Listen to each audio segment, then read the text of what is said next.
first day of the second month of the second year after the Israelites came out of Egypt, he said, "Take a census of the whole Israelite community by their clans and families, listing every man by name, one by one.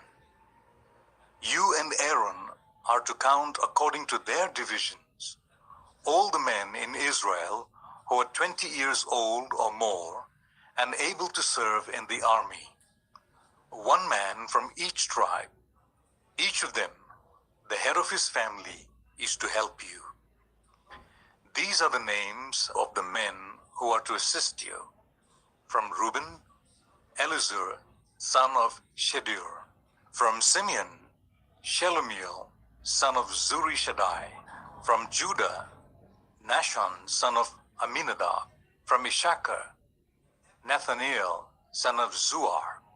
From Zebulun, Eliab, son of Helon. From the sons of Joseph. From Ephraim, Elishama, son of Ammihud. From Manasseh, Gamaliel, the son of Pedazur. From Benjamin, Abidan, son of Gideoni. From Dan, Azer, son of Ammishaddai. From Asher, Pagiel, son of Okran. From Gad, Eliasaph, son of Deuel. From Naphtali, Ahira, son of Enan. These were the men appointed from the community, the leaders of their ancestral tribes. They were the heads of the clans of Israel. Moses and Aaron took these men whose names had been specified, and they called the whole community together on the first day of the second month. The people registered their ancestry by their clans and families, and the men 20 years old or more were listed by name, one by one, as the Lord commanded Moses. And so he counted them in the desert of Sinai. From the descendants of Reuben, the firstborn son of Israel, all the men 20 years old or more who were able to serve in the army were listed by name, one by one, according to the records of their clans and families. The number from the tribe of Reuben was 46,500. From the descendants of Simeon, all the men 20 years old or more who were able to serve in the army were counted and listed by name, one by one, according to the records of their clans and families. The number from the tribe of Simeon was 59,300. From the descendants of Gad, all the men 20 years old or more who were able to serve in the army were listed by name according to the records of their clans and families. The number from the tribe of Gad was 45,650. From the descendants of Judah, all the men 20 years old or more who were able to serve in the army were listed by name according to the records of their clans and families. The number from the tribe of Judah was 74,600. From the descendants of Issachar, all the men 20 years old or more who were able to serve in the army were listed by name according to the records of their clans and families.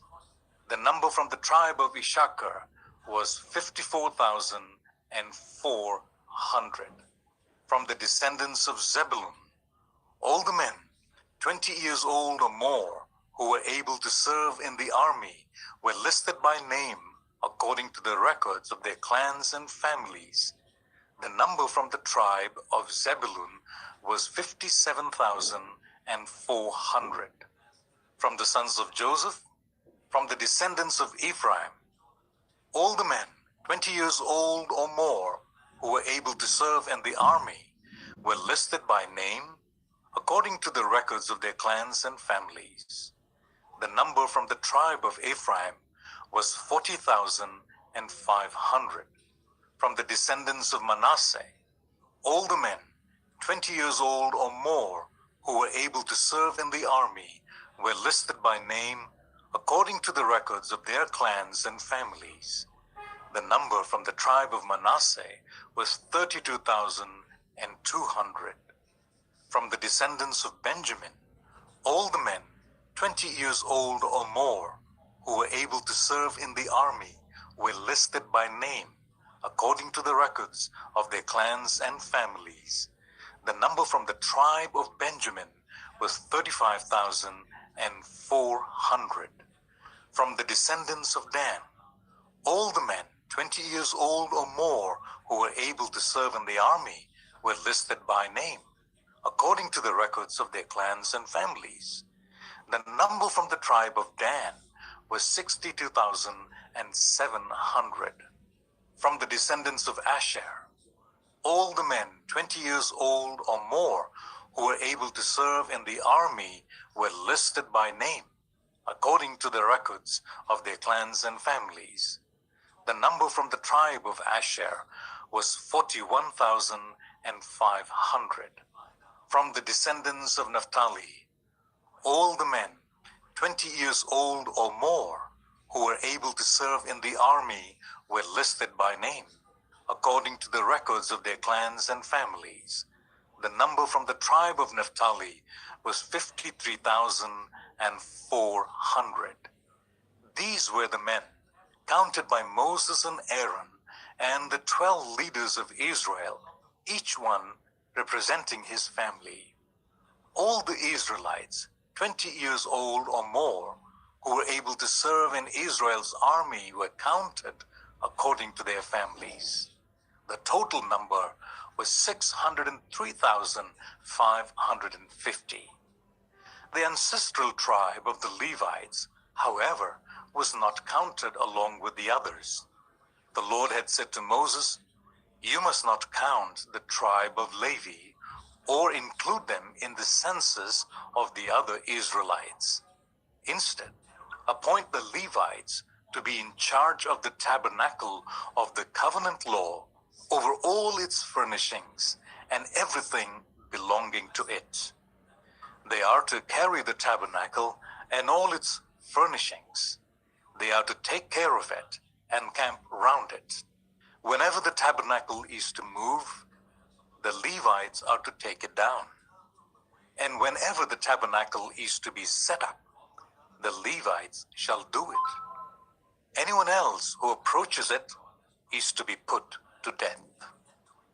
The Israelites are to set up their tents by divisions, each of them in their own camp under their standard. The Levites, however, are to set up their tents round the tabernacle of the covenant law so that my wrath will not fall on the Israelite community. The Levites are to be responsible for the care of the tabernacle of the covenant law. The Israelites did all this just as the Lord commanded Moses. Numbers 2. The Lord said to Moses and Aaron, "The Israelites are to camp round the tent of meeting, some distance from it, each of them under their standard, and holding the banners of their family. On the east, towards the sunrise, the divisions of the camp of Judah are to camp under their standard. The leader of the people of Judah is Nashon, son of Aminadab. His division numbers 74,600. The tribe of Issachar will camp next to them. The leader of the people of Issachar is Nathaniel, son of Zuar. His division numbers 54,400. The tribe of Zebulun will be next. The leader of the people of Zebulun is Eliab, son of Helon. His division numbers 57,400. All the men assigned to the camp of Judah, according to their divisions, number 186,400.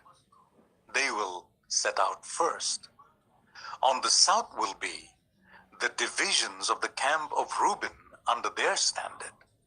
The leader of the people of Reuben is Elizur, son of Shedeur. His division numbers 46,500.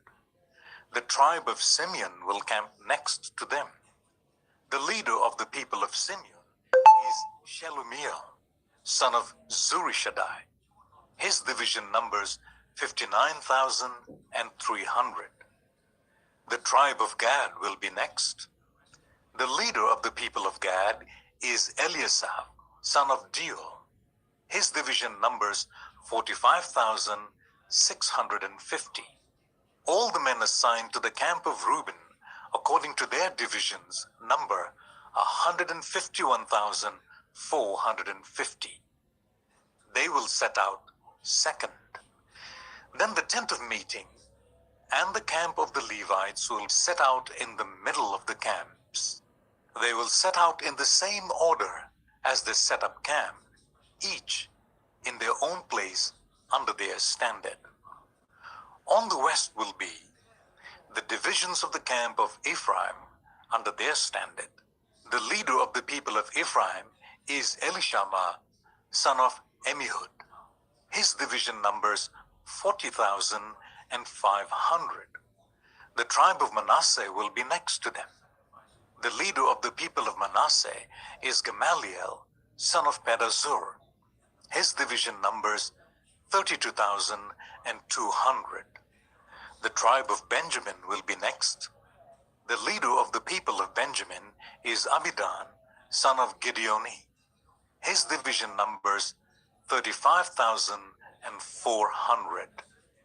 All the men assigned to the camp of Ephraim, according to their divisions, number 108,100. They will set out third. On the north will be the divisions of the camp of Dan under their standard. The leader of the people of Dan is Ahiezer, son of Ammishaddai. His division numbers 62,700. The tribe of Asher will camp next to them. The leader of the people of Asher is Pagiel, son of Okran. His division numbers 41,500. The tribe of Naphtali will be next. The leader of the people of Naphtali is Ahira, son of Enan. His division numbers 53,400. All the men assigned to the camp of Dan number 157,600. They will set out last under their standards. These are the Israelites, counted according to their families. All the men in the camps by their divisions number 603,550. The Levites, however, were not counted along with other Israelites as the Lord commanded Moses. So the Israelites did everything the Lord commanded Moses. That is the way they camped under their standards, and that is the way they set out, each of them with their clan and family. Numbers 3. This is the account of the family of Aaron and Moses at the time the Lord spoke to Moses at Mount Sinai. The names of the sons of Aaron were Nadab, the firstborn, and Abihu, Eleazar, and Itamar. Those were the names of Aaron's sons, the anointed priests, who were ordained to serve as priests. Nadab and Abihu, however, died before the Lord when they made an offering with unauthorized fire before him in the desert of Sinai. They had no sons, so Eleazar and Itamar served as priests during the lifetime of their father Aaron. The Lord said to Moses, "Bring the tribe of Levi and present them to Aaron the priest to assist him. They are to perform duties for him and for the whole community at the tent of meeting by doing the work of the tabernacle. They are to take care of all the furnishings of the tent of meeting, fulfilling the obligations of the Israelites by doing the work of the tabernacle. Give the Levites to Aaron and his sons. They are the Israelites who are to be given wholly to him. Appoint Aaron and his sons to serve as priests. Anyone else who approaches the sanctuary is to be put to death. The Lord also said to Moses, I have taken the Levites from among the Israelites in place of their first male offspring of every Israelite woman. The Levites are mine, for all the firstborn are mine.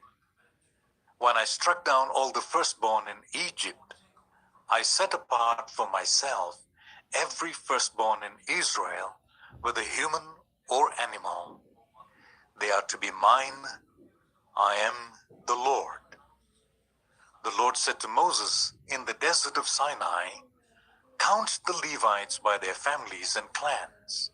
Count every male a month old or more. So Moses counted them as he was commanded by the word of the Lord.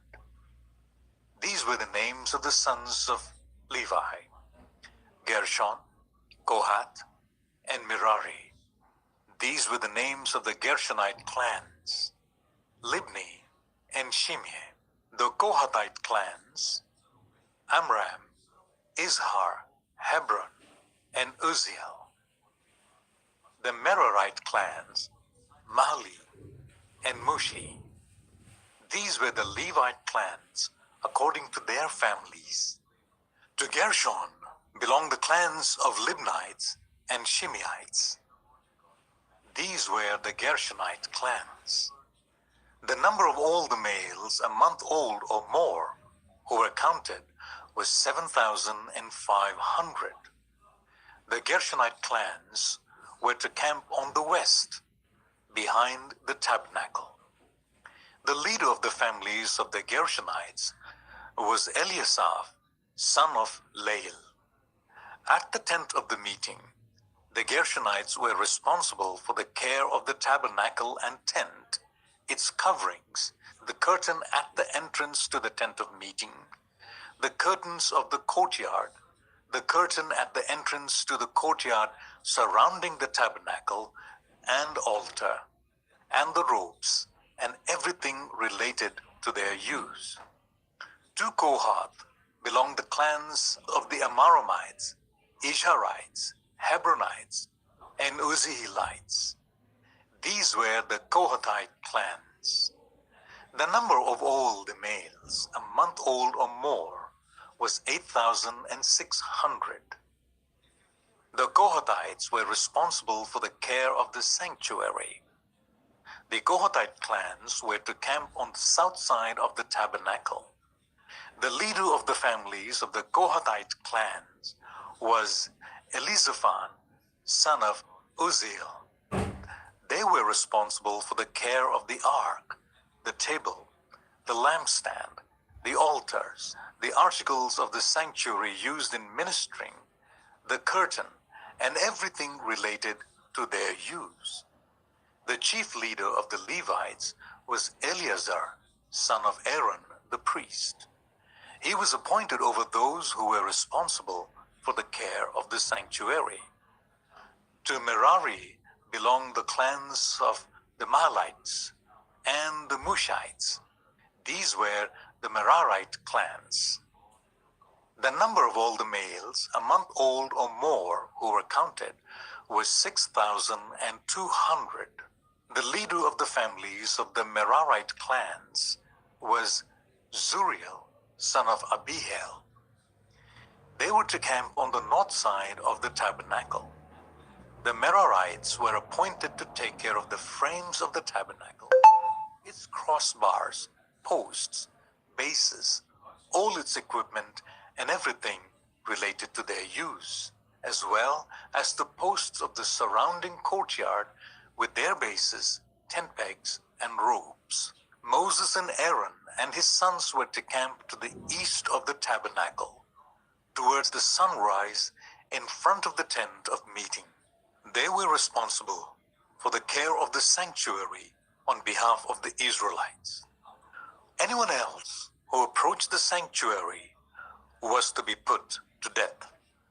The total number of Levites counted at the Lord's command by Moses and Aaron, according to their clans, including every male a month old or more, was 22,000. The Lord said to Moses, "Count all the firstborn Israelite males who are a month old or more, and make a list of their names. Take the Levites for me in place of all the firstborn of the Israelites, and the livestock of the Levites in place of all the firstborn of the livestock of the Israelites. I am the Lord." So Moses counted all the firstborn of the Israelites as the Lord commanded him. The total number of firstborn males, a month old or more, listed by name, was 22,273. The Lord also said to Moses, "Take the Levites in place of all the firstborn of Israel, and the livestock of all the Levites in place of their livestock. The Levites are to be mine. I am the Lord. To redeem the 273 firstborn Israelites who exceed the number of the Levites, collect 5 shekels for each one, according to the sanctuary shekel, which weighs 20 gerahs. Give the money for the redemption of the additional Israelites to Aaron and his sons." So Moses collected the redemption money from those who exceeded the number redeemed by the Levites. From the firstborn of the Israelites, he collected silver weighing 1,365 shekels, according to the sanctuary shekel. Moses gave the redemption money to Aaron and his sons, as he was commanded by the word of the Lord. Numbers 4. The Lord said to Moses and Aaron, "Take a census of the Kohathite branch of the Levites by their clans and families. Count all the men from 30 to 50 years of age who comes to serve in the work at the tent of meeting. This is the work of the Kohathites at the tent of meeting, the care of the most holy things. When the camp is to move, Aaron and his sons are to go in and take down the shielding curtain and put it over the ark of the covenant law. Then they are to cover the curtain with durable leather, spread a cloth of solid blue over that, and put the poles in place. Over the table of the presence, they are to spread a blue cloth and put on it the plates, dishes and bowls, and the jars for drink offerings. The bread that is continually there is to remain on it. They are to spread a scarlet cloth over them. Cover that with durable leather and put the poles in place. They are to take a blue cloth and cover the lampstand that is for light, together with its lamps, its wick trimmers and trays, and all its jars for the olive oil used to supply it. Then they are to wrap it and all its accessories in a covering of durable leather and put it on a carrying frame. Over the gold altar, they are to spread a blue cloth and cover that with durable leather and put poles in place.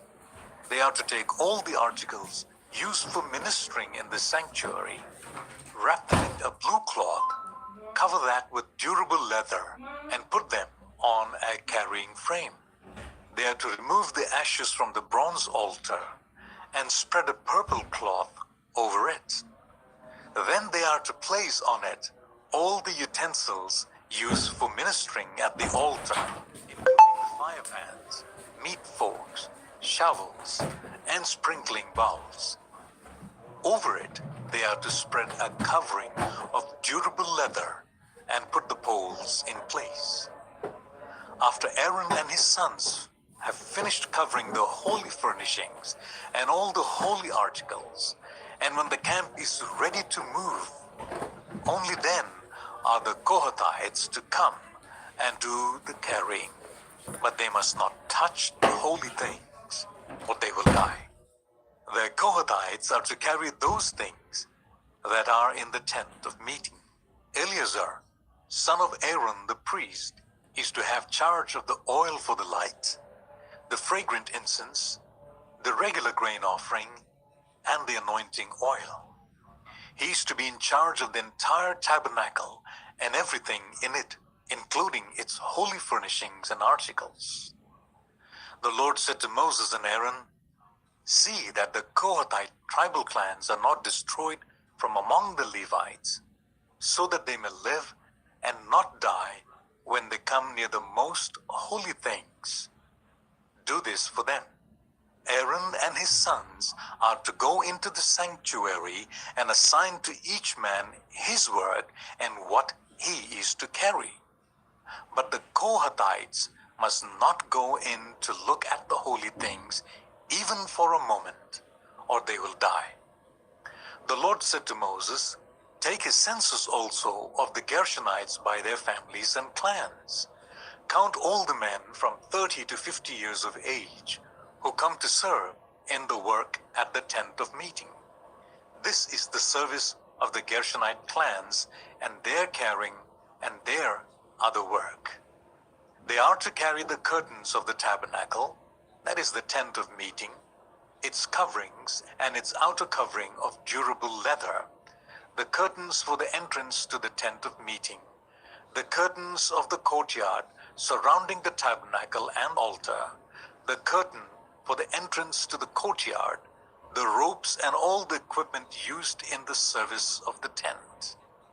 The Gershonites are to do all that needs to be done with these things. All their service, whether carrying or doing other work, is to be done under the direction of Aaron and his sons. You shall assign to them as their responsibility all they are to carry. This is the service of the Gershonite clans at the tent of meeting. Their duties are to be under the direction of Ithamar, son of Aaron, the priest. Count the Merarites by their clans and families.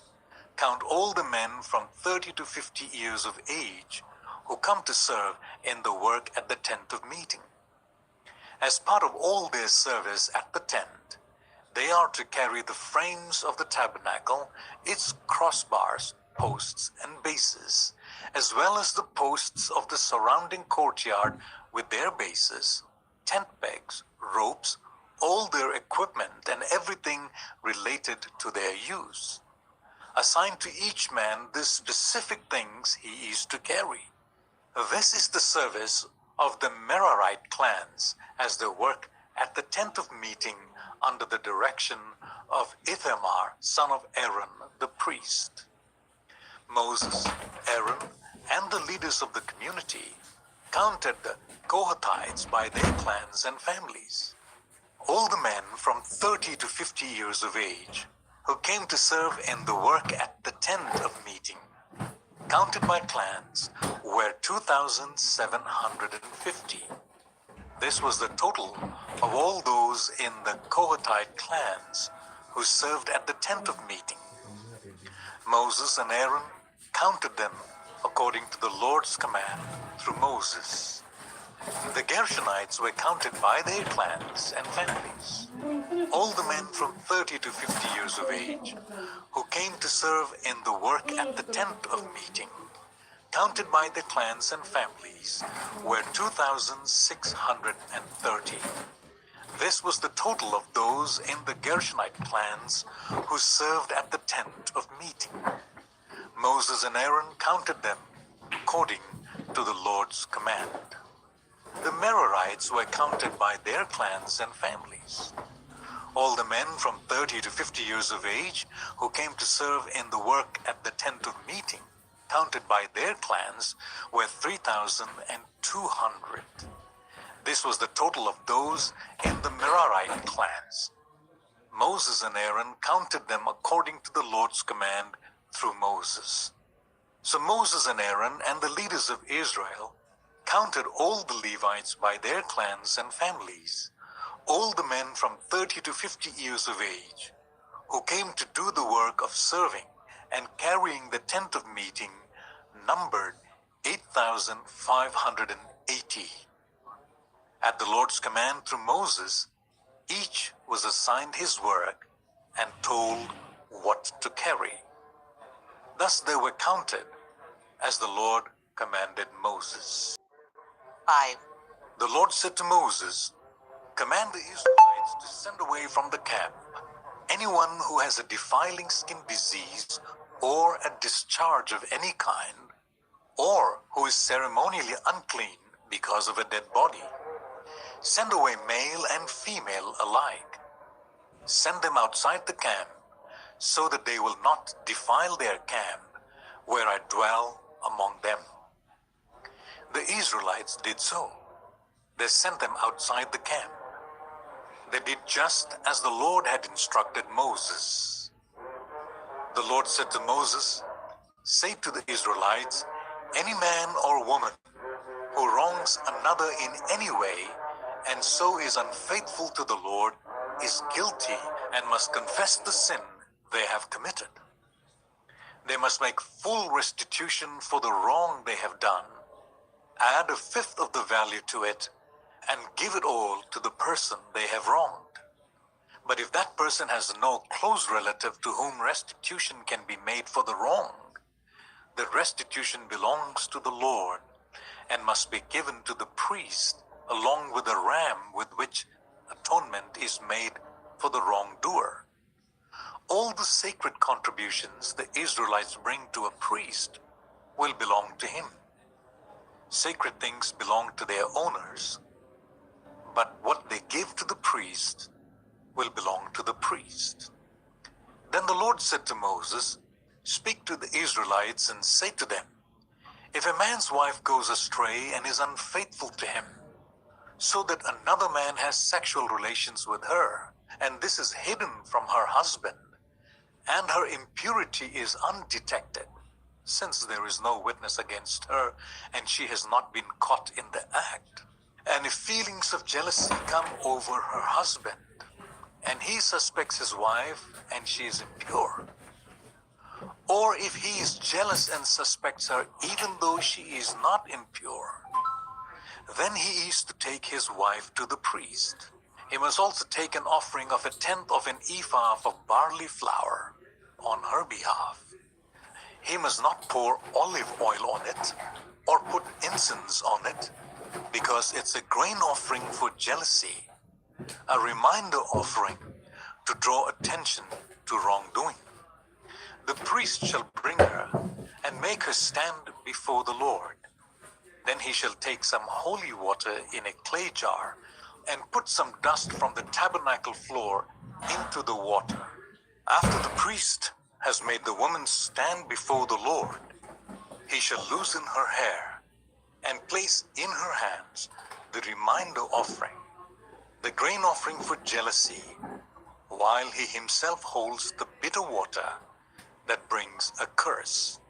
Then the priest shall put the woman under oath and say to her, if no other man has had sexual relations with you, and you have not gone astray and become impure while married to your husband, may this bitter water that brings a curse not harm you.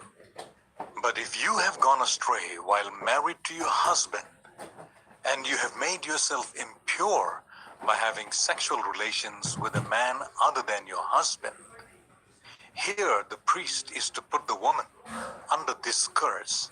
May the Lord cause you to become a curse among your people, when he makes your womb miscarry and your abdomen swell. May this water that brings a curse enter your body, so that your abdomen swells or your womb miscarries. Then the woman is to say, Amen, so be it. The priest is to write these curses on a scroll and then wash them off into the bitter water.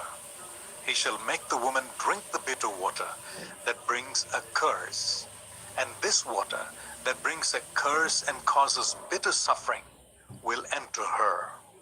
The priest is to take from her hands the grain offering for jealousy, wave it before the Lord, and bring it to the altar.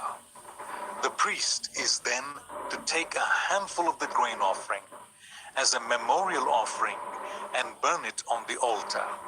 After that, he is to make the woman drink the water. If she has made herself impure and been unfaithful to her husband, this will be the result. When she is made to drink the water that brings a curse and causes bitter suffering, it will enter her. Her abdomen will swell, and her womb will miscarry, and she will become a curse. If, however, the woman has not made herself impure, but is clean, she will be cleared of guilt and will be able to have children. This then is the law of jealousy when a woman goes astray and makes herself impure while married to her husband, or when feelings of jealousy come over a man because he suspects his wife. The priest is to make her stand before the Lord and is to apply this entire law to her. The husband will be innocent of any wrongdoing, but the woman will bear the consequences of her sin. Numbers 6. The Lord said to Moses, "Speak to the Israelites and say to them, if a man or a woman wants to make a special vow, a vow of dedication to the Lord as a Nazirite, they must abstain from wine and other fermented drink, and must not drink vinegar made from wine or other fermented drink. They must not drink grape juice or eat grapes or raisins. As long as they remain under the Nazirite vow, they must not eat anything that comes from the grapevine, not even the seeds or skins. During the entire period of their Nazirite vow, no razor may be used on their head. They must be holy until the period of their dedication to the Lord is over. They must let their hair grow long.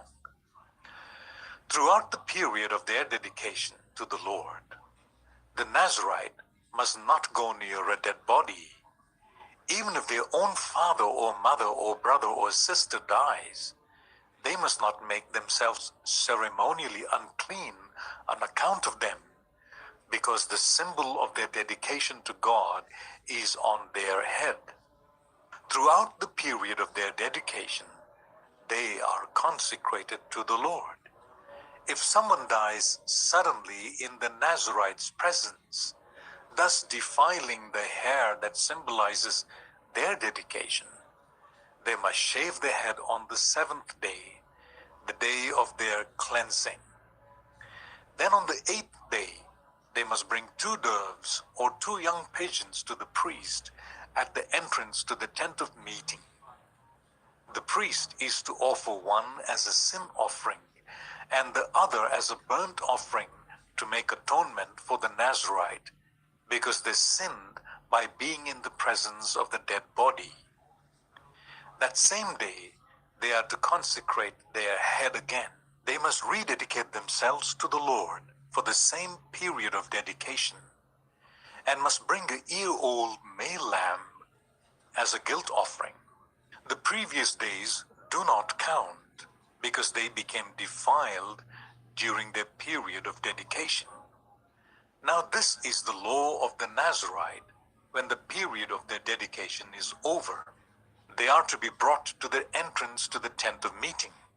There they are to present their offerings to the Lord: a year-old male lamb without defect for a burnt offering, a year-old ewe lamb without defect for a sin offering, a ram without defect for a fellowship offering, together with their grain offerings and drink offerings, and a basket of bread made with the finest flour and without yeast, thick loaves with olive oil mixed in, and thin loaves brushed with olive oil.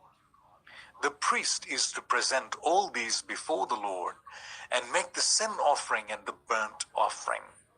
He is to present the basket of the unleavened bread and is to sacrifice the ram as a fellowship offering to the Lord, together with its grain offering and drink offering.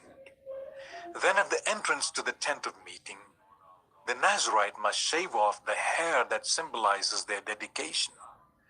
They are to take the hair and put it in the fire that is under the sacrifice of the fellowship offering. After the Nazirite has shaved off the hair that symbolizes their dedication, the priest is to place in their hands a boiled shoulder of the ram, and one thick loaf and one thin loaf from the basket, both made without yeast. The priest shall then wave these before the Lord as a wave offering. They are holy and belong to the priest, together with the breast that was waved and the thigh that was presented. After that, the Nazirite may drink wine.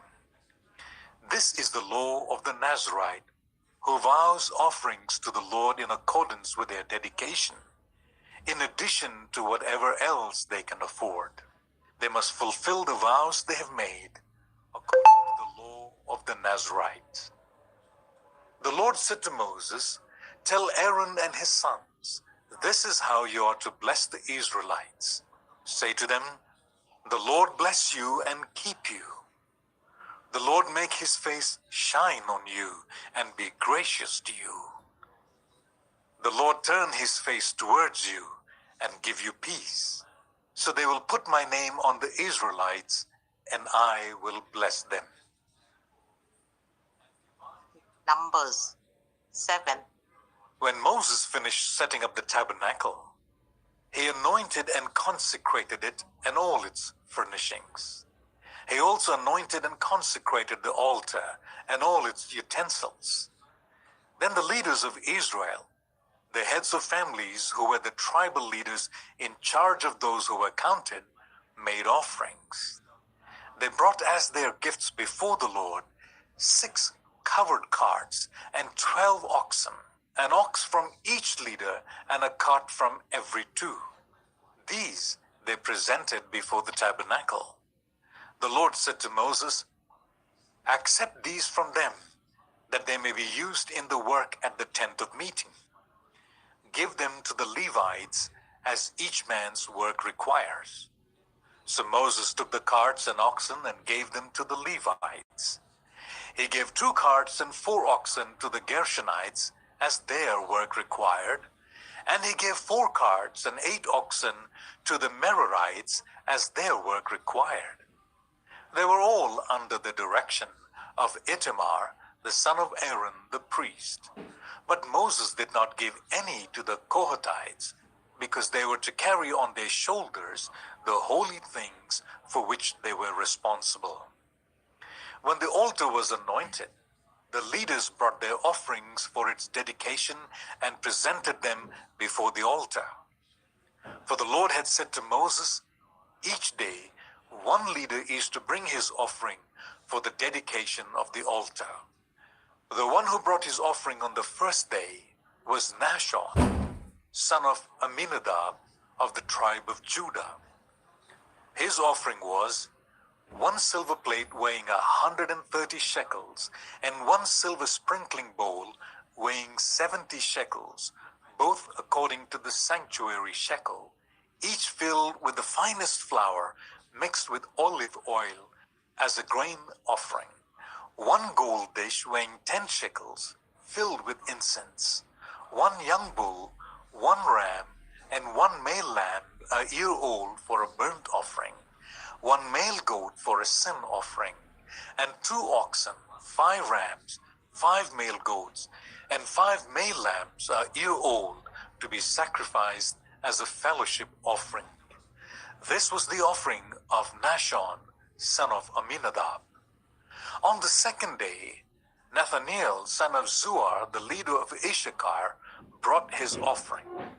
The offering he brought was 1 silver plate weighing 130 shekels, and 1 silver sprinkling bowl weighing 70 shekels, both according to the sanctuary shekel, each filled with the finest flour mixed with olive oil as a grain offering. 1 gold dish weighing 10 shekels, filled with incense. 1 young bull, 1 ram, and 1 male lamb a year old for a burnt offering. one male goat for a sin offering, and 2 oxen, 5 rams, 5 male goats, and 5 male lambs, a year old, to be sacrificed as a fellowship offering. This was the offering of Nathaniel, son of Zuar.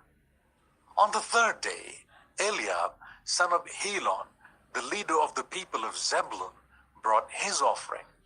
His offering was 1 silver plate weighing 130 shekels, and 1 silver sprinkling bowl weighing 70 shekels, both according to the sanctuary shekel, each filled with the finest flour mixed with olive oil as a grain offering. 1 gold dish weighing 10 shekels, filled with incense, 1 young bull, 1 ram, and 1 male lamb a year old for a burnt offering, 1 male goat for a sin offering, and 2 oxen, 5 rams, 5 male goats, and 5 male lambs a year old to be sacrificed as a fellowship offering. This was the offering of Eliab, son of Helon. On the 4th day, Elizur, son of Shedeur, the leader of the people of Reuben, brought his offering. His offering was 1 silver plate weighing 130 shekels, and 1 silver sprinkling bowl weighing 70 shekels, both according to the sanctuary shekel, each filled with the finest flour mixed with olive oil as a grain offering. 1 gold dish weighing 10 shekels filled with incense, 1 young bull, 1 ram, and 1 male lamb a year old for a burnt offering, 1 male goat for a sin offering, 2 oxen, 5 rams, 5 male goats, and 5 male lambs a year old to be sacrificed as a fellowship offering. This was the offering of Elizur, son of Shedeur. On the 5th day, Shemuel, son of Zurishaddai, the leader of the people of Simeon, brought his offering. His offering was 1 silver plate weighing 130 shekels, and 1 silver sprinkling bowl weighing 70 shekels, both according to the sanctuary shekel, each filled with the finest flour mixed with olive oil as a grain offering. 1 gold dish weighing 10 shekels filled with incense, 1 young bull, 1 ram, and a male lamb a year old for a burnt offering, 1 male goat for a sin offering, and 2 oxen, 5 rams, 5 male goats, and 5 lambs a year old to be sacrificed as a fellowship offering. This was the offering of Shelumiel, son of Zurishaddai. On the 6th day, Elisha, son of Duel, the leader of the people of Gad, brought his offering. His offering was 1 silver plate weighing 130 shekels, and 1 silver sprinkling bowl weighing 70 shekels, both according to the sanctuary shekel, each filled with the finest flour mixed with olive oil as a grain offering. 1 gold dish weighing 10 shekels filled with incense, 1 young bull, 1 ram, and 1 male lamb a year old for a burnt offering, 1 male goat for a sin offering, and 2 oxen, 5 rams, 5 male goats, and 5 male lambs a year old to be sacrificed as a fellowship offering. This was the offering of Eliasaph, son of Duel. On the 7th day, Elishama, son of Amihud, the leader of the people of Ephraim, brought his offering. His offering was 1 silver plate weighing 130 shekels, and 1 silver sprinkling bowl weighing 70 shekels, both according to the sanctuary shekel, each filled with the finest flour mixed with olive oil as a grain offering. 1 gold dish weighing 10 shekels filled with incense, 1 young bull, 1 ram, and 1 male lamb a year old for a burnt offering, 1 male goat for a sin offering, and 2 oxen, 5 rams, 5 male goats, and 5 male lambs a year old to be sacrificed as a fellowship offering. This was the offering of Elishama, son of Amihud. On the 8th day, Gamaliel, son of Pedahzur, the leader of the people of Manasseh, brought his offering. His offering was 1 silver plate weighing 130 shekels and 1 silver sprinkling bowl weighing 70 shekels, both according to the sanctuary shekel, each filled with the finest flour mixed with olive oil as a grain offering. 1 gold dish weighing 10 shekels, filled with incense, 1 young bull, 1 ram, and 1 male lamb a year old for a burnt offering, 1 male goat for a sin offering, and 2 oxen, 5 rams, 5 male goats, and 5 male lambs a year old to be sacrificed as a fellowship offering. This was the offering of Gamaliel, son of Pedazur. On the 9th day, Abidan, son of Gideoni, the leader of the people of Benjamin, brought his offering. His offering was 1 silver plate weighing 130 shekels and 1 silver sprinkling bowl weighing 70 shekels, both according to the sanctuary shekel, each filled with the finest flour mixed with olive oil as a grain offering, 1 gold dish weighing 10 shekels filled with incense, 1 young bull, 1 ram, and 1 male lamb a year old for a burnt offering, 1 male goat for a sin offering, and 2 oxen, 5 rams, 5 male goats, and 5 male lambs a year old to be sacrificed as a fellowship offering. This was the offering of Abidan, son of Gideoni. On the 10th day, Ahiezer, son of Ammishaddai, the leader of the people of Dan, brought his offering. His offering was 1 silver plate weighing 130 shekels and 1 silver sprinkling bowl weighing 70 shekels, both according to the sanctuary shekel, each filled with the finest flour mixed with olive oil as a grain offering. 1 gold dish weighing 10 shekels filled with incense, 1 young bull, 1 ram, and 1 male lamb a year old for a burnt offering, 1 male goat for a sin offering, and 2 oxen, 5 rams, 5 male goats, and 5 male lambs a year old to be sacrificed as a fellowship offering. This was the offering of Ahiezer, son of Ammishaddai. On the 11th day, Pagiel, son of Okran, the leader of the people of Asher, brought his offering. His offering was 1 silver plate weighing 130 shekels, and 1 silver sprinkling bowl weighing 70 shekels, both according to the sanctuary shekel, each filled with the finest flour mixed with olive oil as a grain offering. 1 gold dish weighing 10 shekels filled with incense, 1 young bull, 1 ram, and 1 male lamb a year old for a burnt offering, 1 male goat for a sin offering, and 2 oxen, 5 rams, 5 male goats, and 5 male lambs a year old to be sacrificed as a fellowship offering. This was the offering of Pagiel, son of Okran. On the 12th day, Ahira, son of Enan, the leader of the people of Naphtali, brought his offering. His offering was 1 silver plate weighing 130 shekels, and 1 silver sprinkling bowl weighing 70 shekels, both according to the sanctuary shekel, each filled with the finest flour, mixed with olive oil as a grain offering. 1 gold dish weighing 10 shekels, filled with incense. 1 young bull, 1 ram, and 1 male lamb a year old for a burnt offering. 1 male goat for a sin offering, and 2 oxen, 5 rams, 5 male goats, and 5 male lambs a year old to be sacrificed as a fellowship offering. This was the offering of Ahira, son of Enan. These were the offerings of the Israelite leaders for the dedication of the altar when it was anointed. 12 silver plates, 12 silver sprinkling bowls, and 12 gold dishes. Each silver plate weighed 130 shekels, and each sprinkling bowl 70 shekels. Altogether, the silver dishes weighed 2,400 shekels, according to the sanctuary shekel. The 12 gold dishes, filled with the incense, weighed 10 shekels each according to the sanctuary shekel. Altogether, the gold dishes weighed 120 shekels.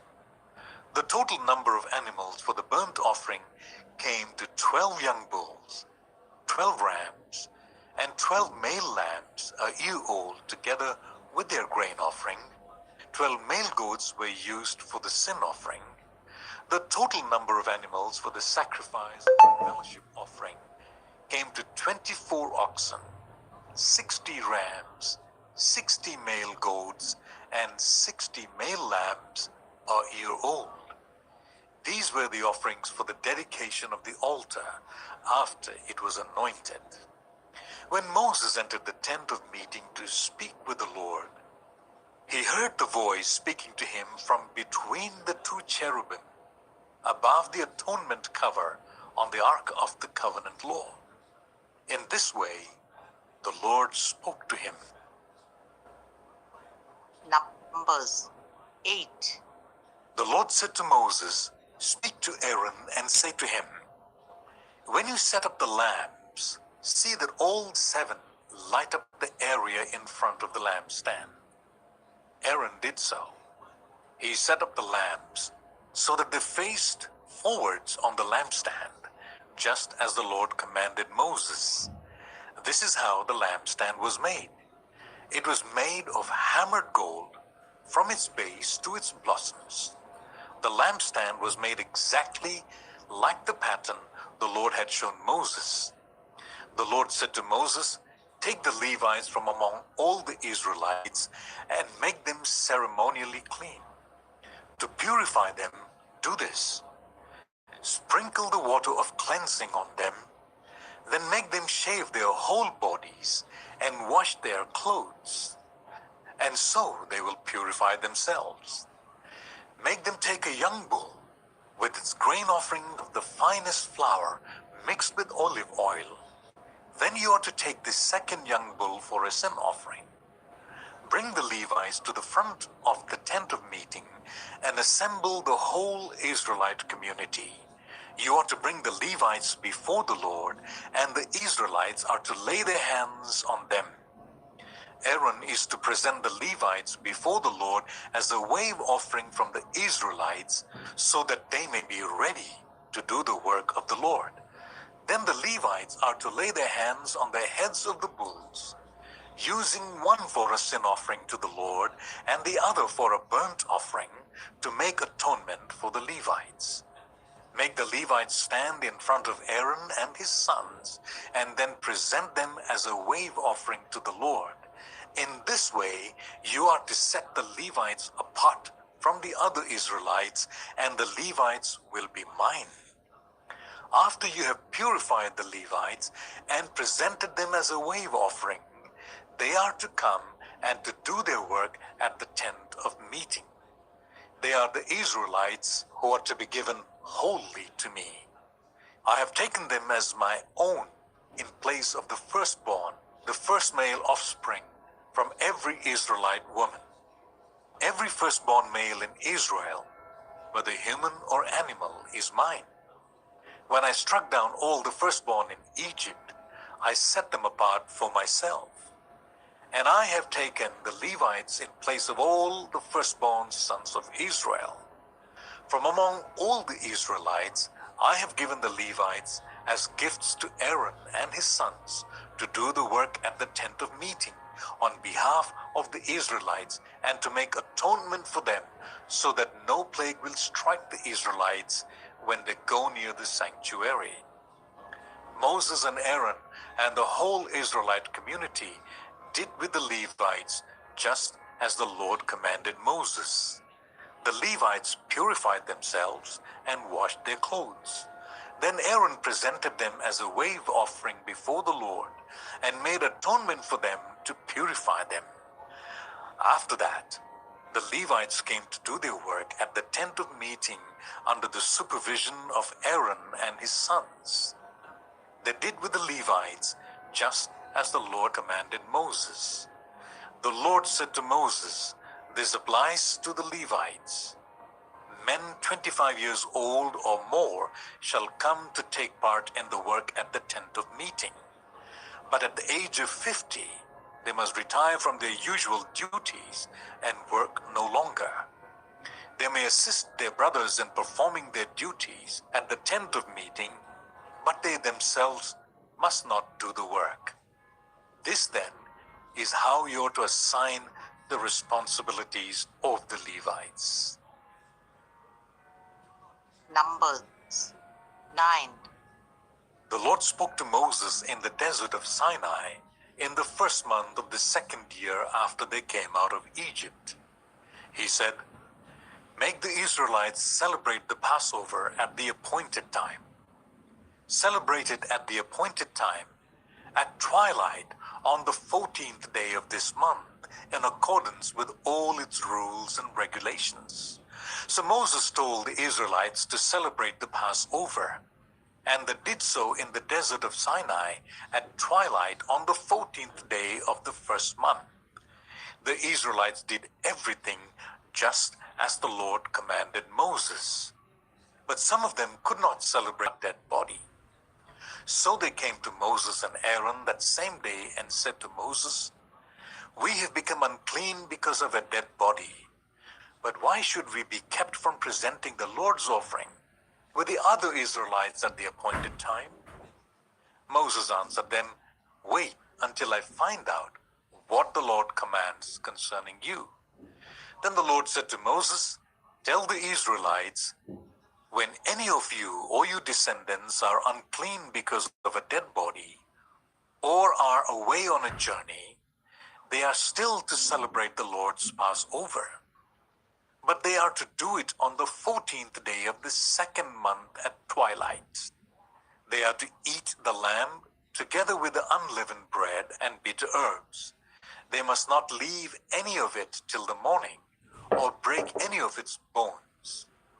When they celebrate the Passover, they must follow all the regulations. But if anyone who is ceremonially clean and not on a journey fails to celebrate the Passover, they must be cut off from their people for not presenting the Lord's offering at the appointed time. They will bear the consequences of their sin. A foreigner residing among you is also to celebrate the Lord's Passover in accordance with its rules and regulations. You must have the same regulations for both the foreigner and the native born. On the day the tabernacle, the tent of the covenant law, was set up, the cloud covered it. From evening till morning, the cloud above the tabernacle looked like fire. That is how it continued to be. The cloud covered it, and at night it looked like fire. Whenever the cloud lifted from above the tent, the Israelites set out. Wherever the cloud settled, the Israelites set up camp. At the Lord's command, the Israelites set out, and at his command, they set up camp. As long as the cloud stayed over the tabernacle, they remained in camp. When the cloud remained over the tabernacle a long time, the Israelites obeyed the Lord's order and did not set out.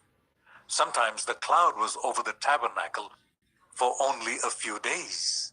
At the Lord's command, they would set up camp. And then at his command, they would set out. Sometimes the cloud stayed only from evening till morning. And when it lifted in the morning, they set out. Whether by day or by night, whenever the cloud lifted, they set out. Whether the cloud stayed over the tabernacle for 2 days or a month or a year, the Israelites would remain in camp and not set out. But when it lifted, they would set out. At the Lord's command, they set up camp, and at the Lord's command, they set out. They obeyed the Lord's order in accordance with his command through Moses. Numbers 10. The Lord said to Moses, "Make 2 trumpets of hammered silver and use them for calling the community together and for the camps to set out. When both are sounded, The whole community is to assemble before you at the entrance to the tent of meeting. If only one is sounded, the leaders, the heads of the clans of Israel, are to assemble before you. When a trumpet blast is sounded, the tribes camping on the east are to set out. At the sounding of a second blast, the camps on the south are to set out. The blast will be the signal for setting out. To gather the assembly, blow the trumpets, but not with the signal for setting out. The sons of Aaron, the priests, are to blow the trumpets. This is to be a lasting ordinance for you and the generations to come. When you go into battle in your own land against an enemy who is oppressing you, sound a blast on the trumpets. Then you will be remembered by the Lord your God and rescued from your enemies. Also at your times of rejoicing, your appointed festivals and new moon feasts, you are to sound your trumpets over your burnt offerings and fellowship offerings, and they will be a memorial for you before your God. I am the Lord your God. On the 20th day of the second month of the second year, the cloud lifted from above the tabernacle of the covenant law. Then the Israelites set out from the desert of Sinai and traveled from place to place until the cloud came to rest in the desert of Paran. They set out this first time at the Lord's command through Moses. The divisions of the camp of Judah went first under their standard. Nahshon, the son of Amminadab, was in command. Nathaniel, son of Zuar, was over the division of the tribe of Issachar, and Eliab, son of Helon, was over the division of the tribe of Zebulun. Then the tabernacle was taken down, and the Gershonites and Merarites who carried it set out. The divisions of the camp of Reuben went next under their standard.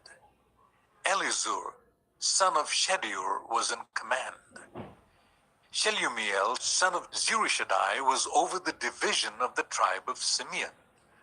And Eliasaph, son of Duel, was over the division of the tribe of Gad. Then the Kohathites set out, carrying the holy things. The tabernacle was to be set up before they arrived. The divisions of the camp of Ephraim went next under their standard. Elishama, son of Amihud, was in command. Gamaliel, son of Pedazur, was over the division of the tribe of Manasseh, and Abidan, son of Gideoni, was over the division of the tribe of Benjamin. Finally, as the rear guard for all the units, the divisions of the camp of Dan set out under their standard. Ahiezer, the son of Ammishaddai, was in command. Pagiel, son of Okran, was over the division of the tribe of Asher, and Ahira, son of Enan, was over the division of the tribe of Naphtali. This was the order of march for the Israelite divisions as they set out. Now Moses said to Hobab, son of Ruel the Midianite, Moses' father-in-law, "We are setting out for the place about which the Lord said, 'I will give it to you.' Come with us, and we will treat you well, for the Lord has promised good things to Israel." He answered, "No, I will not go. I'm going back to my own land and my own people." But Moses said, "Please do not leave us. You know where we should camp in the wilderness, and you can be our eyes. If you come with us, we will share with you whatever good things the Lord gives us." So they set out from the mountain of the Lord and traveled for 3 days. The ark of the covenant of the Lord went before them during those 3 days to find them a place to rest. The cloud of the Lord was over them by day when they set out from the camp. Whenever the ark set out, Moses said, "Rise up, Lord. May your enemies be scattered. May your foes flee before you." Whenever it came to rest, he said, Return, Lord, to the countless thousands of Israel. Numbers 11. Now the people complained about their hardships in the hearing of the Lord. And when he heard them, his anger was aroused. Then fire from the Lord burned among them and consumed some of the outskirts of the camp. When the people cried out to Moses, he prayed to the Lord, and the fire died down. So that place was called Taberah, because fire from the Lord had burned among them. The rabble with them began to crave other food. And again the Israelites started wailing and said, "If only we had meat to eat. We remember the fish we ate in Egypt at no cost. Also the cucumbers, melons, leeks, onions, and garlic. But now we have lost our appetite. We never see anything but this manna." The manna was like coriander seed and looked like raisin. The people went around gathering it and then ground it in a hand mill or crushed it in a mortar. They cooked it in a pot or made it into loaves, and it tasted like something made with olive oil. When the dew settled on the camp at night, the manna also came down. Moses heard the people of every family wailing at the entrance to their tents. The Lord became exceedingly angry, and Moses was troubled. He asked the Lord, "Why have you brought this trouble on your servant? What have I done to displease you, that you put the burden of all these people on me? Did I conceive all these people? Did I give them birth? Why do you tell me to carry them in my arms, as a nurse carries an infant, to the land you promised on oath to their ancestors? Where can I get meat for all these people? They keep wailing to me, 'Give us meat to eat.' I cannot carry all these people by myself. The burden is too heavy for me. If this is how you are going to treat me, please go ahead and kill me right now if I have found favor in your eyes, and do not let me face my own ruin." The Lord said to Moses, "Bring me 70 of Israel's elders who are known to you as leaders and officials among the people. Make them come to the tent of meeting, that they may stand there with you. I will come down and speak with you there, and I will take some of the power of the Spirit that is on you and put it on them. They will share the burden of the people with you, so that you will not have to carry it alone. Tell the people, 'Consecrate yourselves in preparation for tomorrow, when you will eat meat.' The Lord heard you when you wailed, 'If only we had meat to eat. We were better off in Egypt.' Now the Lord will give you meat, and you will eat it. You will not eat it just for 1 day or 2 days, or 5, 10, or 20 days, but for a whole month, until it comes out of your nostrils and you loathe it, because you have rejected the Lord who is among you, and have wailed before him, saying, 'Why did we ever leave Egypt?' But Moses said, 'Here I am among 600,000 men on foot, and you say, I will give them meat to eat for a whole month? Would they have enough if flocks and herds were slaughtered for them? Would they have enough if all the fish in the sea were caught for them?' The Lord answered Moses, 'Is the Lord's arm too short? Now you will see whether or not what I say will come true for you.' So Moses went out and told the people what the Lord had said. He brought together 70 of their elders and made them stand round the tent. Then the Lord came down in a cloud and spoke with him. And he took some of the power of the Spirit that was on him and put it on the 70 elders. When the Spirit rested on them, they prophesied, but did not do so again. However, two men, whose names were Eldad and Medad, had remained in the camp. They were listed among the elders, but did not go out to the tent. Yet the Spirit also rested on them, and they prophesied in the camp. A young man ran and told Moses, Eldad and Medad are prophesying in the camp. Joshua, son of Nun, who had been Moses' assistant since youth, spoke up and said, Moses, my Lord, stop them. But Moses replied, Are you jealous for my sake? I wish that all the Lord's people were prophets, and that the Lord would put his Spirit on them. Then Moses and the elders of Israel returned to the camp. Now a wind went out from the Lord and drove quail in from the sea. It scattered them up to 2 cubits deep all around the camp, as far as a day's walk in any direction.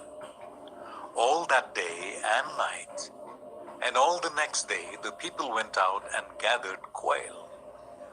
No one gathered less than 10 homers. Then they spread them out all around the camp. But while the meat was still between their teeth, and before it could be consumed, the anger of the Lord burned against the people, and he struck them with a severe plague. Therefore the place was named Kibroth Hattaavah, because there they buried the people who had craved other food. The people traveled to Hazeroth, and Numbers 12. and Aaron began to talk against Moses because of his Cush, for he had married a Cushite. Has the Lord spoken only through Moses? They asked. Hasn't he also spoken through us? And the Lord heard this. Now Moses was a very humble than anyone else on the face of the earth. At once the Lord said to Moses, Aaron, and Miriam, Come out to the tent of meeting, all 3 of you. So the 3 of them went out. Then the Lord came down in a pillar of cloud. He stood at the entrance to the tent and summoned Aaron and Miriam. When the 2 of them stepped forward, he said, Listen to my words. When there is a prophet among you, I, the Lord, reveal myself to them in visions. I speak to them in dreams. But this is not true of my servant Moses. He is faithful in all my house. With him I speak face to face, clearly and not in riddles. He sees the form of the Lord. Why then were you not afraid to speak against my servant Moses? The anger of the Lord burned against them, and he left them. When the cloud lifted from above the tent, Miriam's skin was leprous. It became as white as snow.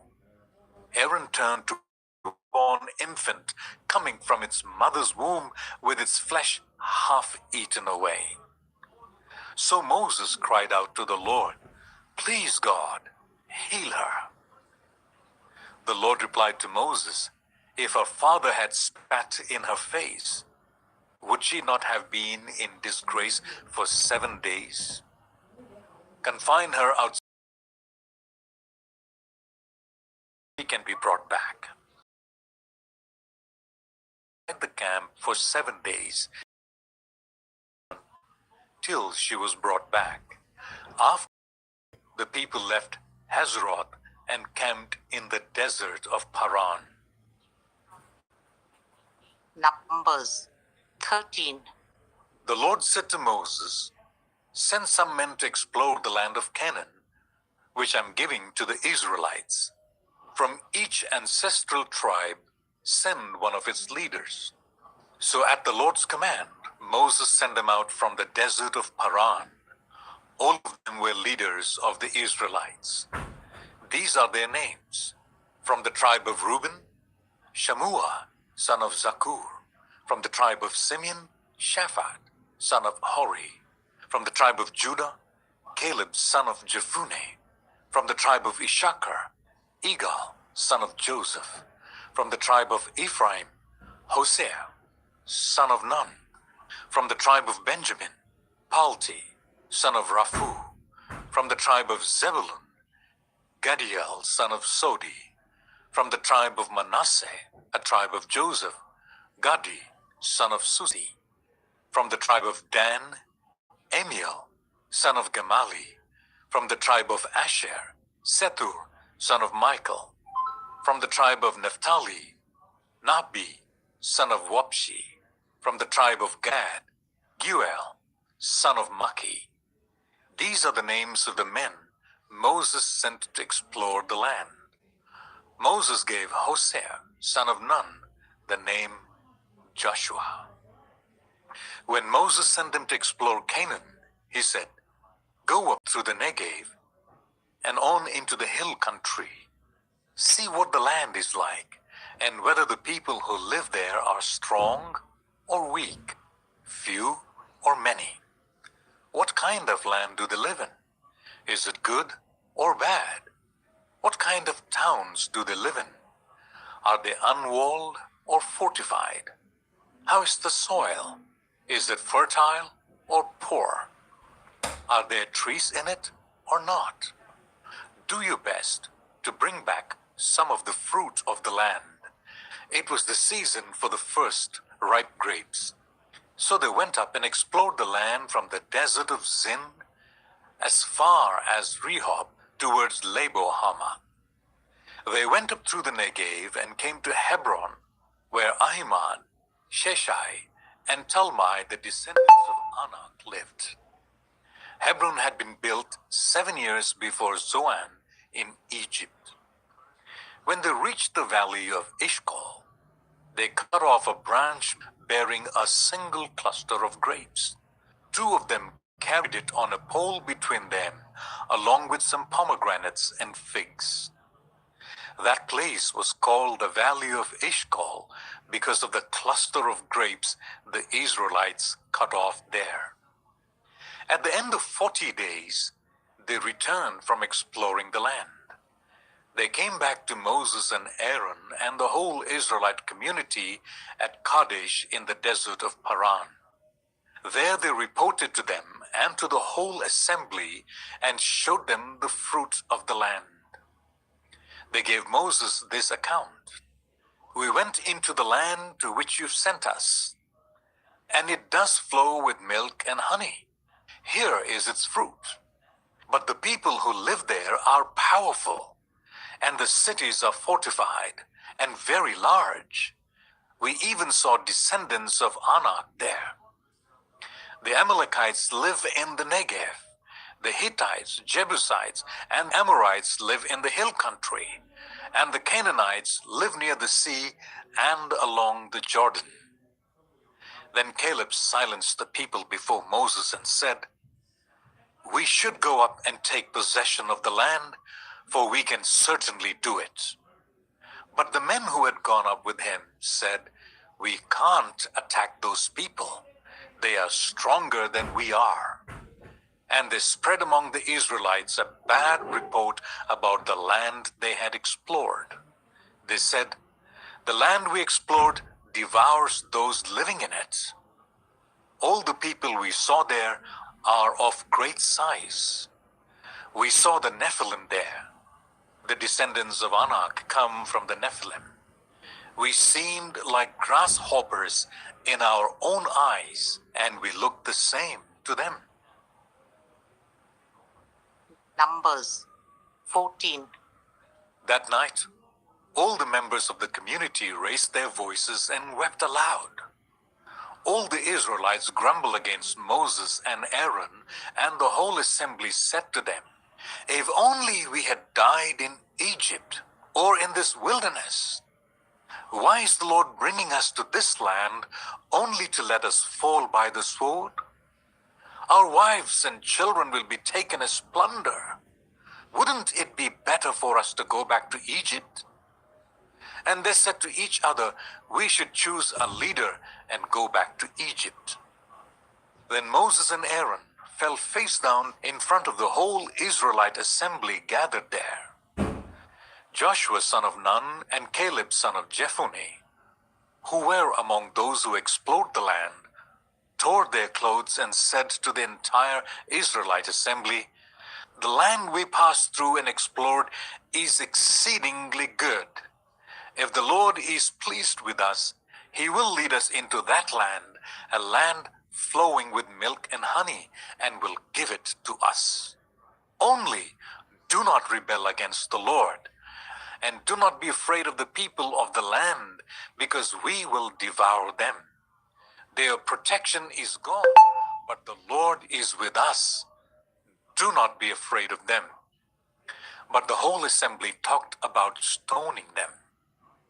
Then the glory of the Lord appeared at the tent of meeting to all the Israelites.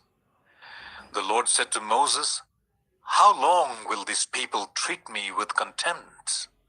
How long will they refuse to believe in me in spite of all the signs I have performed among them? I will strike them down with a plague and destroy them. But I will make you into a nation greater and stronger than they." Moses said to the Lord, "Then the Egyptians will hear about it. By your power, you brought these people up from among them, and they will tell the inhabitants of this land about it. They have already heard that you, Lord, are with these people, and that you, Lord, have been seen face to face, that your cloud stays over them, and that you go before them in a pillar of cloud by day and a pillar of fire by night. If you put all these people to death, leaving none alive, the nations who have heard this report about you will say, 'The Lord was not able to bring these people into the land he promised them on oath, so he slaughtered them in the wilderness.' Now may the Lord's strength be displayed, just as you have declared. The Lord is slow to anger, abounding in love, and forgiving sin and rebellion, yet he does not leave the guilty unpunished. He punishes the children for the sin of the parents to the third and fourth generation. In accordance with your great love, forgive the sin of these people, just as you have pardoned them from the time they left Egypt until now." The Lord replied, "I have forgiven them as you asked. Nevertheless, as surely as I live, and as surely as the glory of the Lord fills the whole earth, not one of those who saw my glory and the signs I performed in Egypt and in the wilderness, but who disobeyed me and tested me 10 times, not one of them will ever see the land I promised on oath to their ancestors. No one who has treated me with contempt will ever see it. But because my servant Caleb has a different spirit and follows me wholeheartedly, I will bring him into the land he went to, and his descendants will inherit it. Since the Amalekites and the Canaanites are living in the valleys, turn back tomorrow and set out towards the desert along the route to the Red Sea." The Lord said to Moses and Aaron, "How long will this wicked community grumble against me? I have heard the complaints of these grumbling Israelites. So tell them, as surely as I live, declares the Lord, I will do to you the very thing I heard you say. In this wilderness, your bodies will fall. Every one of you 20 years old or more, who was counted in the census and who has grumbled against me. Not one of you will enter the land I swore with uplifted hand to make your home, except Caleb, son of Jephunneh, and Joshua, son of Nun. As for your children, that you have said would be taken as plunder, I will bring them in to enjoy the land you have rejected. But your bodies will fall in this wilderness. Your children will be shepherds here for 40 years, suffering for your unfaithfulness until the last of your bodies lies in the wilderness. For 40 years, 1 year for each of the 40 days you explored the land, you will suffer for your sins and know what it is like to have me against you. I, the Lord, have spoken, and I will surely do these things to this whole wicked community which has banded together against me. They will meet their end in this wilderness. Here they will die. So the men Moses had sent to explore the land, who returned and made the whole community grumble against him by spreading a bad report about it, these men who were responsible for spreading the bad report about the land were struck down and died of a plague before the Lord. Of the men who went to explore the land, only Joshua son of Nun and Caleb son of Jephunneh survived. When Moses reported this to all the Israelites, they mourned bitterly. Early the next morning, they set out for the highest point in the hill country, saying, "Now we are ready to go up to the land the Lord promised. Surely we have sinned." But Moses said, "Why are you disobeying the Lord's command? This will not succeed. Do not go up, because the Lord is not with you. You will be defeated by your enemies, for the Amalekites and the Canaanites will face you there. Because you have turned away from the Lord, he will not be with you, and you will fall by the sword." Nevertheless, in their presumption they went up towards the highest point in the hill country, though neither Moses nor the ark of the Lord's covenant moved from the camp. Then the Amalekites and the Canaanites, who lived in that hill country, came down and attacked them and beat them down all the way to Hormah. Numbers 15.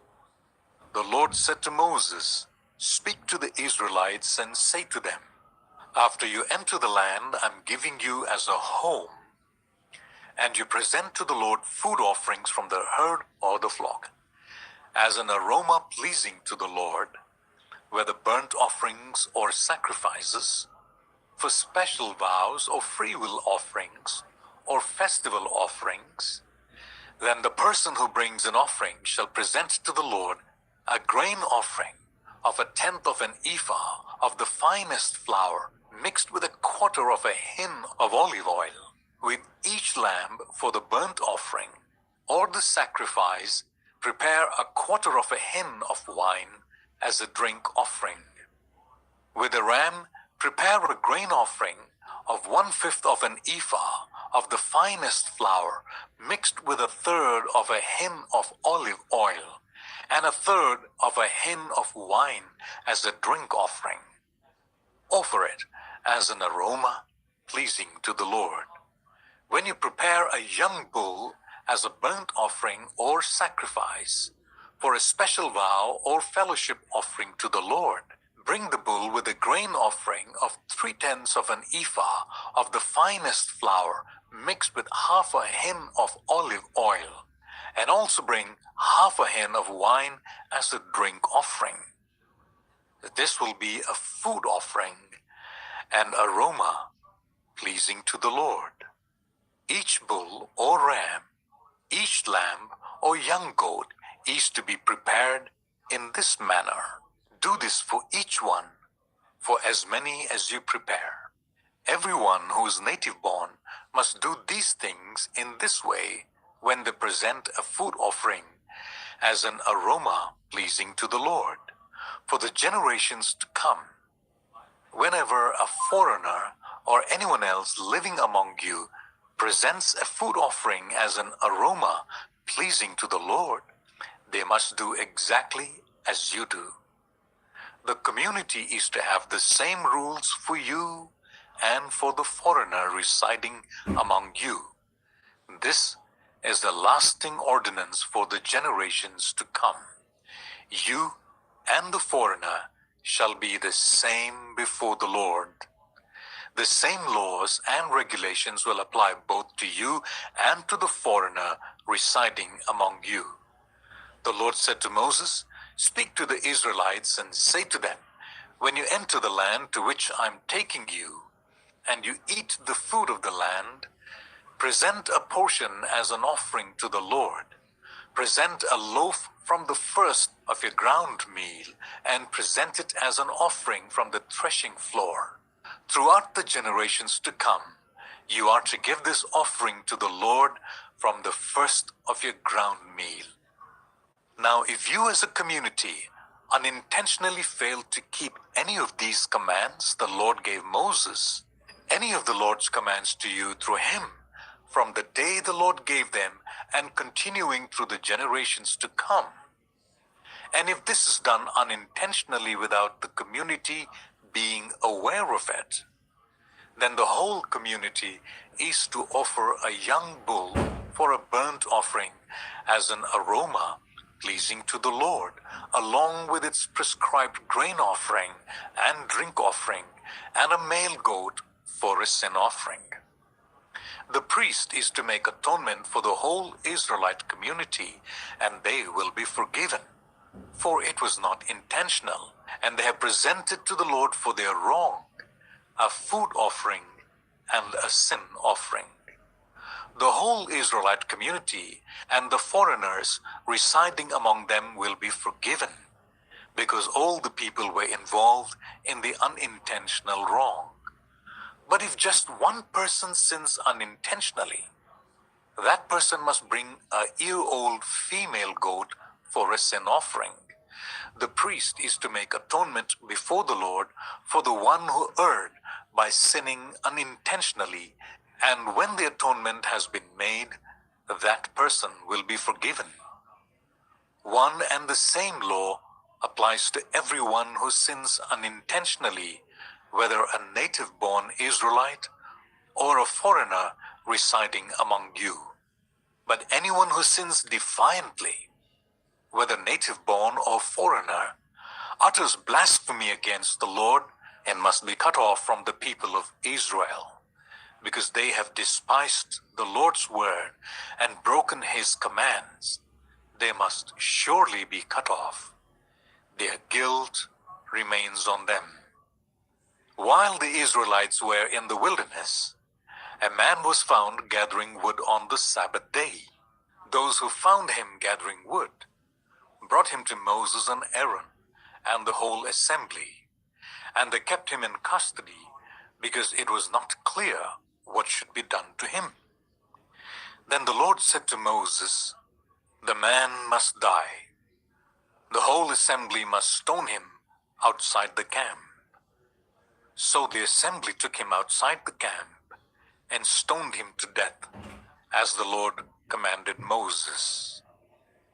The Lord said to Moses, "Speak to the Israelites and say to them, throughout the generations to come, you are to make tassels on the corners of your garments, with a blue cord on each tassel. You will have these tassels to look at, and so you will remember all the commands of the Lord, that you may obey them, and not prostitute yourselves by chasing after the lusts of your own heart and eyes. Then you will remember to obey all my commands, and will be consecrated to your God. I am the Lord your God, who brought you out of Egypt to be your God. I am the Lord your God." Numbers 16. Korah, the son of Izhar, the son of Kohath, the son of Levi, and certain Reubenites, Dathan and Abiram, sons of Eliab, and On, son of Peleth, became insolent and rose up against Moses. With them were 250 Israelite men, well-known community leaders, who had been appointed members of the council. They came up as a group to oppose Moses and Aaron and said to them, "You have gone too far.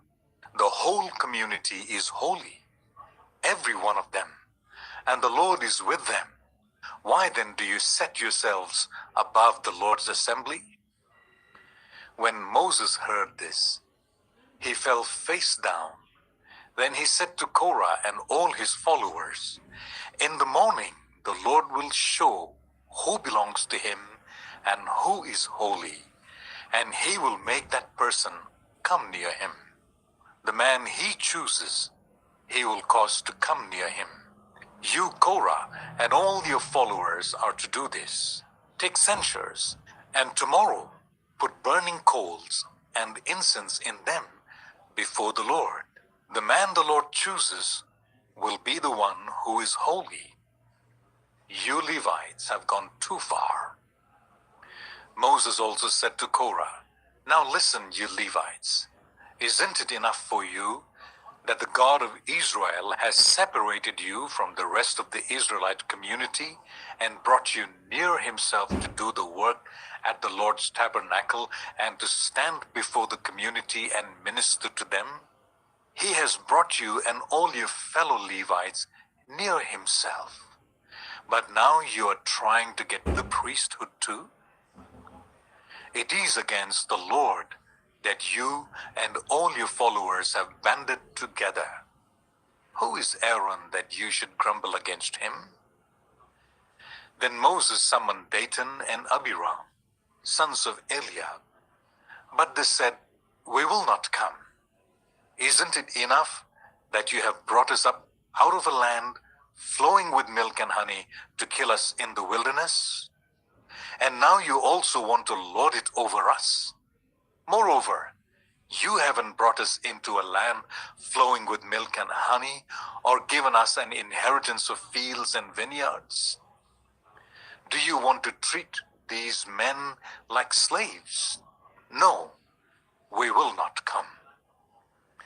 Then Moses became very angry and said to the Lord, "Do not accept their offering. I have not taken so much as a donkey from them, nor have I wronged any of them." Moses said to Korah, "You and all your followers are to appear before the Lord tomorrow, you and they and Aaron. Each man is to take his censer and put incense in it, 250 censers in all, and present it before the Lord.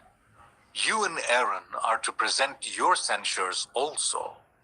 So each of them took his censer, put burning coals and incense in it, and stood with Moses and Aaron at the entrance to the tent of meeting.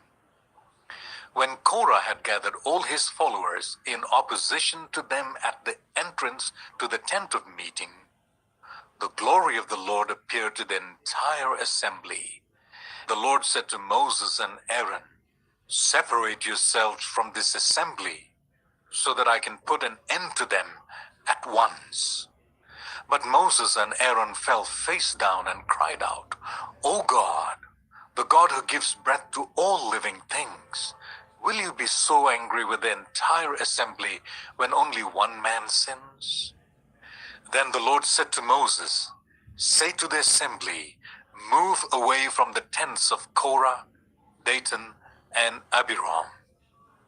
Moses got up and went to Dathan and Abiram, and the elders of Israel followed him. He warned the assembly, "Move back from the tents of these wicked men. Do not touch anything belonging to them, or you will be swept away because of all their sins." So they moved away from the tents of Korah, Dathan, and Abiram. Dathan and Abiram had come out and were standing with their wives, children, and little ones at the entrances to their tents. Then Moses said, "This is how you will know that the Lord has sent me to do all these things, and that it was not my idea. If these men die a natural death and suffer the fate of all mankind, then the Lord has not sent me. But if the Lord brings about something totally new, and the earth opens its mouth and swallows them with everything that belongs to them, and they go down alive into the realm of the dead, then you will know that these men have treated the Lord with contempt." As soon as he finished saying all this, the ground under them split apart, and the earth opened its mouth and swallowed them and their households and all those associated with Korah, together with their possessions. They went down alive into the realm of the dead with everything they owned. The earth closed over them, and they perished and were gone from the community. At their cries, all the Israelites around them fled, shouting, "The earth is going to swallow us too." And fire came out from the Lord and consumed the 250 men who were offering the incense. The Lord said to Moses, "Tell Eleazar, son of Aaron the priest, to remove the censers from the charred remains and scatter the coals some distance away, for the censers are holy, the censers of men who sinned at the cost of their lives. Hammer the censers into sheets to overlay the altar, for they were presented before the Lord and have become holy. Let them be a sign to the Israelites." So Eleazar the priest collected the bronze censers brought by those who had been burnt to death, and he had them hammered out to overlay the altar, as the Lord directed him through Moses. This was to remind the Israelites that no one except a descendant of Aaron should come to burn incense before the Lord, or he would become like Korah and his followers. The next day, the whole Israelite community grumbled against Moses and Aaron. "You have killed the Lord's people," they said. But when the assembly gathered in opposition to Moses and Aaron and turned towards the tent of meeting, suddenly the cloud covered it, and the glory of the Lord appeared. Then Moses and Aaron went to the front of the tent of meeting, and the Lord said to Moses, "Get away from this assembly, so that I can put an end to them at once." And they fell face down. Then Moses said to Aaron, "Take your censer and put incense in it, along with burning coals from the altar, and hurry to the assembly to make atonement for them. Wrath has come out from the Lord. The plague has started." So Aaron did as Moses said, and ran into the midst of the assembly. The plague had already started among the people, but Aaron offered the incense and made atonement for them. He stood between the living and the dead, and the plague stopped. But 14,700 people died from the plague, in addition to those who had died because of Korah. Then Aaron returned to Moses at the entrance to the tent of meeting, for the plague had stopped. Numbers 17. The Lord said to Moses, "Speak to the Israelites and get 12 staffs from them, one from each leader of each of their ancestral tribes. Write the name of each man on his staff. On the staff of Levi, write Aaron's name, for there must be one staff for the head of each ancestral tribe. Place them in the tent of meeting, in front of the ark of the covenant law, where I meet with you. The staff belonging to the man I choose will sprout, and I will rid myself of this constant grumbling against you by the Israelites."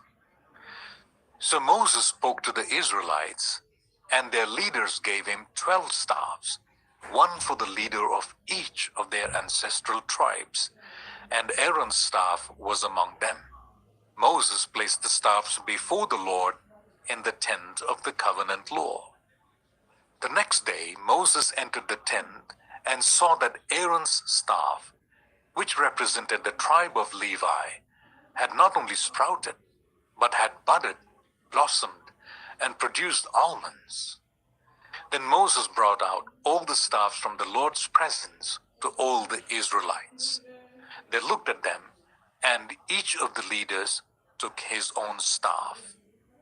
The Lord said to Moses, "Put back Aaron's staff in front of the ark of the covenant law, to be kept as a sign to the rebellious. This will put an end to their grumbling against me, so that they will not die." Moses did just as the Lord commanded him. The Israelites said to Moses, "We shall die. We are lost. We are all lost. Anyone who even comes near the tabernacle of the Lord will die. Are we all going to die?" Numbers 18. The Lord said to Aaron, "You, your sons, and your family are to bear the responsibility for offenses connected with the sanctuary. And you and your sons alone are to bear the responsibility for offenses connected with the priesthood. Bring your fellow Levites from your ancestral tribe to join you and assist you when you and your sons minister before the tent of the covenant law. They are to be responsible to you and are to perform all the duties of the tent, but they must not go near the furnishings of the sanctuary or the altar. Otherwise, both they and you will die. They are to join you and be responsible for the care of the tent of meeting, all the work at the tent, and no one else may come near where you are. You are to be responsible for the care of the sanctuary and the altar, so that my wrath will not fall on Israelites again. I myself have selected your fellow Levites from among the Israelites as a gift to you, dedicated to the Lord to do the work at the tent of meeting. But only you and your sons may serve as priests in connection with everything at the altar and inside the curtain. I'm giving you the service of priesthood as a gift. Anyone else who comes near the sanctuary is to be put to death." Then the Lord said to Aaron, "I myself have put you in charge of the offerings presented to me. All the holy offerings the Israelites give me, I give to you and your sons as your portion, your perpetual share. You are to have the part of the most holy offerings that is kept from the fire. From all the gifts they bring me as most holy offerings, whether grain or sin or guilt offerings, that part belongs to you and your sons. Eat it as something most holy. Every male shall eat it. You must regard it as holy.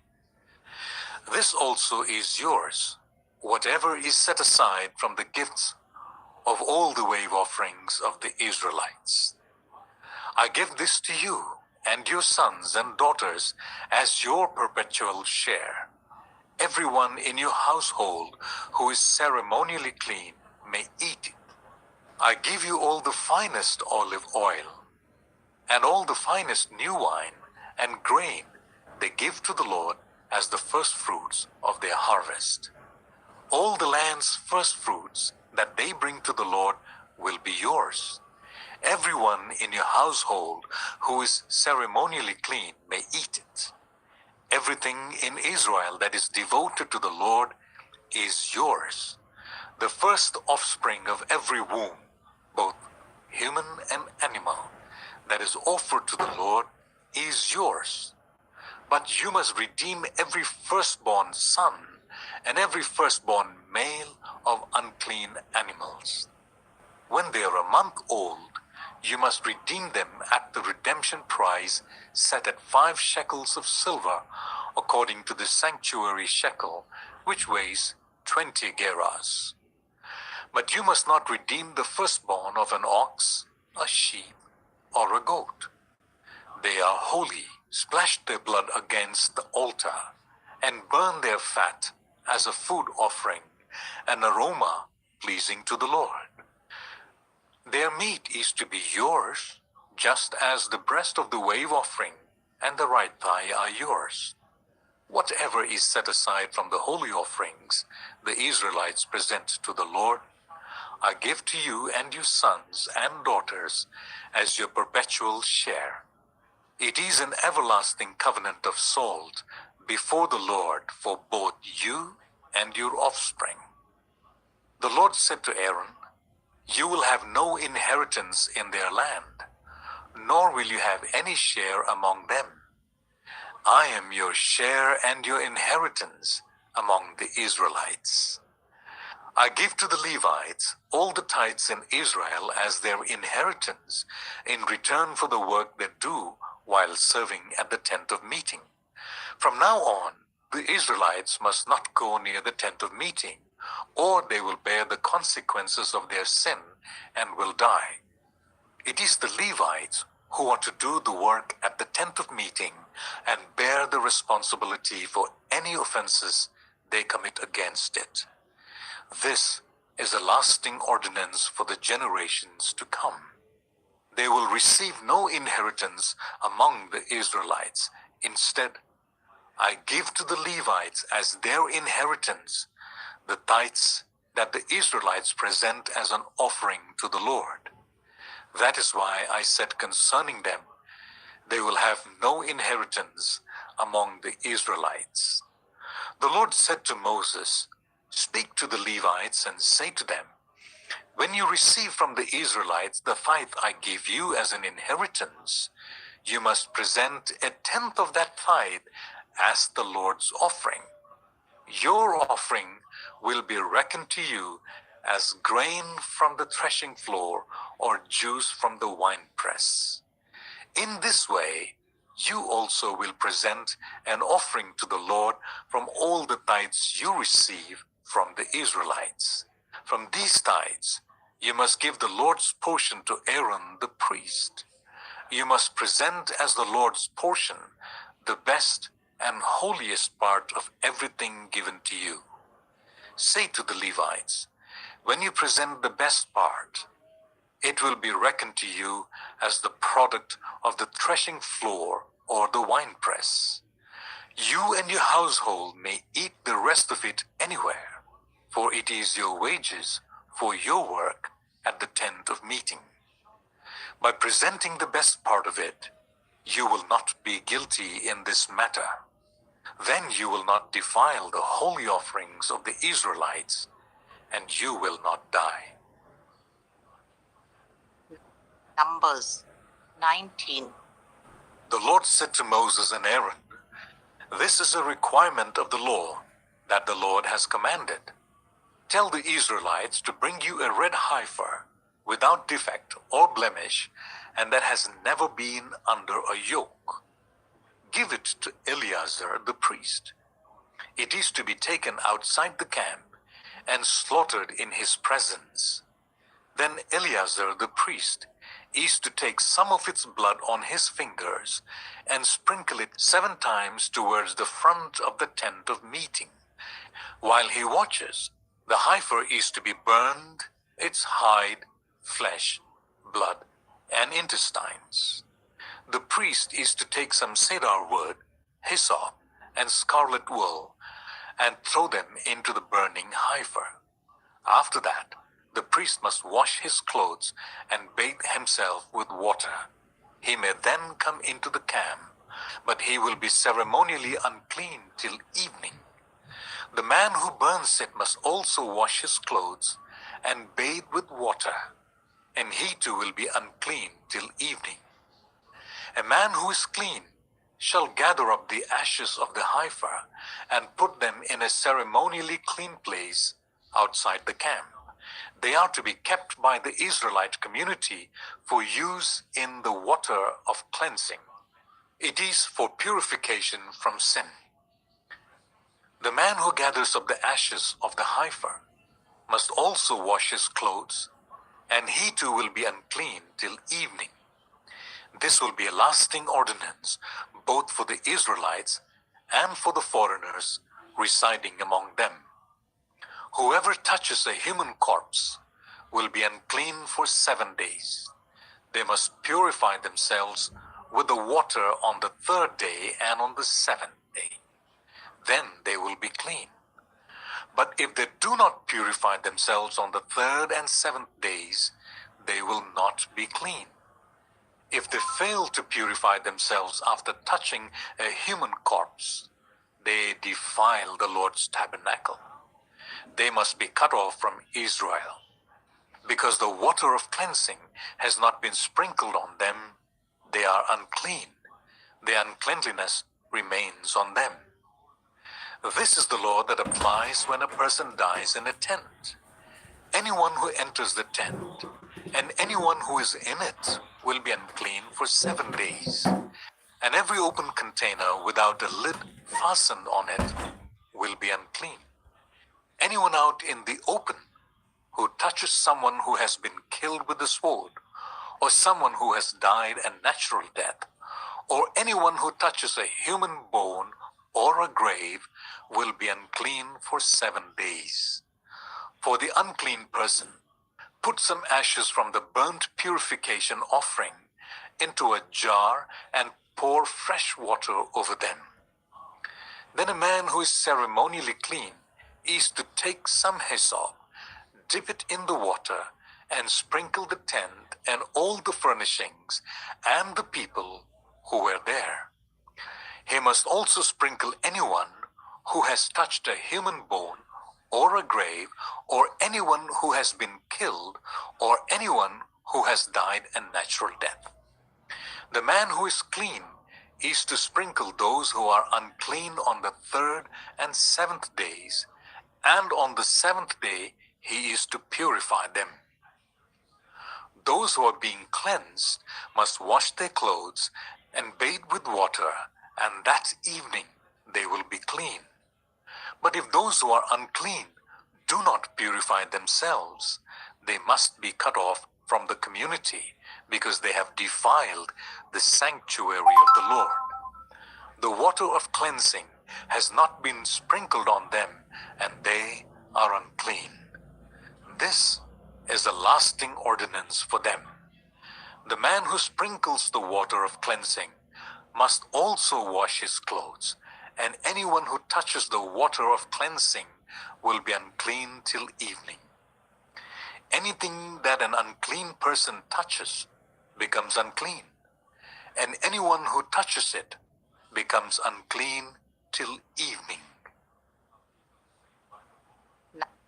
Numbers 20. In the first month, the whole Israelite community arrived at the desert of Zin, and they stayed at Kadesh. There Miriam died and was buried. Now there was no water for the community, and the people gathered in opposition to Moses and Aaron. They quarreled with Moses and said, "If only we had died when our brothers fell dead before the Lord. Why did you bring the Lord's community into this wilderness, that we and our livestock should die here? Why did you bring us up out of Egypt to this terrible place? It has no corns or figs, grape wines or pomegranates, and there is no water to drink." Moses and Aaron went from the assembly to the entrance to the tent of meeting and fell face down, and the glory of the Lord appeared to them. The Lord said to Moses, "Take the staff, and you and your brother Aaron gather the assembly together. Speak to that rock before their eyes, and it will pour out its water. You will bring water out of the rock for the community, so that they and their livestock can drink." So Moses took the staff from the Lord's presence, just as he commanded him. He and Aaron gathered the assembly together in front of the rock, and Moses said to them, "Listen, you rebels, must we bring you water out of this rock?" Then Moses raised his arm and struck the rock twice with his staff. Water gushed out, and the community and their livestock drank. But the Lord said to Moses and Aaron, "Because you did not trust in me enough to honor me as holy in the sight of the Israelites, you will not bring this community into the land I give them." These were the waters of Meribah, where the Israelites quarreled with the Lord, and where he was proved holy among them. Moses sent messengers from Kadesh to the king of Edom, saying, "This is what your brother Israel says. You know about all the hardships that have come on us. Our ancestors went down into Egypt, and we lived there many years. The Egyptians ill-treated us and our ancestors. But when we cried out to the Lord, he heard our cry and sent an angel and brought us out of Egypt. Now we are here at Kadesh, a town on the edge of your territory. Please let us pass through your country. We will not go through any field or vineyard or drink water from any well. We will travel along the king's highway and not turn to the right or to the left until we have passed through your territory." But Edom answered, "You may not pass through here. If you try, we will march out and attack you with the sword." The Israelites replied, "We will go along the main road, and if we or our livestock drink any of your water, we will pay for it. We only want to pass through on foot, nothing else." Again they answered, "You may not pass through." Then Edom came out against them with a large and powerful army. Since Edom refused to let them go through their territory, Israel turned away from them. The whole Israelite community set out from Kadesh and came to Mount Hor. At Mount Hor, near the border of Edom, the Lord said to Moses and Aaron, "Aaron will be gathered to his people. He will not enter the land I give the Israelites, because both of you rebelled against my command at the waters of Meribah. Call Aaron and his son Eleazar and take them up Mount Hor. Remove Aaron's garments and put them on his son Eleazar, for Aaron will be gathered to his people. He will die there." Moses did as the Lord commanded. They went up Mount Hor in the sight of the whole community. Moses removed Aaron's garments and put them on his son Eleazar, and Aaron died there on top of the mountain. Then Moses and Eleazar came down from the mountain, and when the whole community learned that Aaron had died, all the Israelites mourned for him 30 days. Numbers 21. When the Canaanite king of Arad, who lived in the Negev, heard that Israel was coming along the road to Atarim, he attacked the Israelites and captured some of them. Then Israel made this vow to the Lord, "If you will deliver these people into our hands, we will totally destroy their cities." The Lord listened to Israel's plea and gave the Canaanites over to them. They completely destroyed them and their towns, so the place was named Hormah. They traveled from Mount Hor along the route to the Red Sea to go round Edom. But the people grew impatient on the way. They spoke against God and against Moses and said, "Why have you brought us up out of Egypt to die in the wilderness? There is no bread, there is no water, and we detest this miserable food." Then the Lord sent venomous snakes among them. They bit the people, and many Israelites died. The people came to Moses and said, "We sinned when we spoke against the Lord and against you. Pray that the Lord will take the snakes away from us." So Moses prayed for the people. The Lord said to Moses, "Make a snake and put it up on a pole. Anyone who is bitten can look at it and live." So Moses made a bronze snake and put it up on a pole. Then when anyone who was bitten by a snake and looked at the bronze snake, they lived. The Israelites moved on and camped at Oboth. Then they set out from Oboth and camped in Abarim, in the wilderness that faces Moab towards the sunrise. From there they moved on and camped in the Zered Valley. They set out from there and camped alongside the Arnon, which is in the wilderness extending into Amorite territory. The Arnon is the border of Moab, between Moab and the Amorites. That is why the book of the wars of the Lord says, Zahab in Supa and the ravines, the Arnon and the slopes of the ravines that led to the settlement of Ar and lie along the border of Moab. From there they continued on to Beer, the well where the Lord said to Moses, Gather the people together, and I will give them water. Then Israel sang this song, Spring up, O well, sing about it, about the well that the princes dug, that the nobles of the people sank, the nobles with scepters and staffs.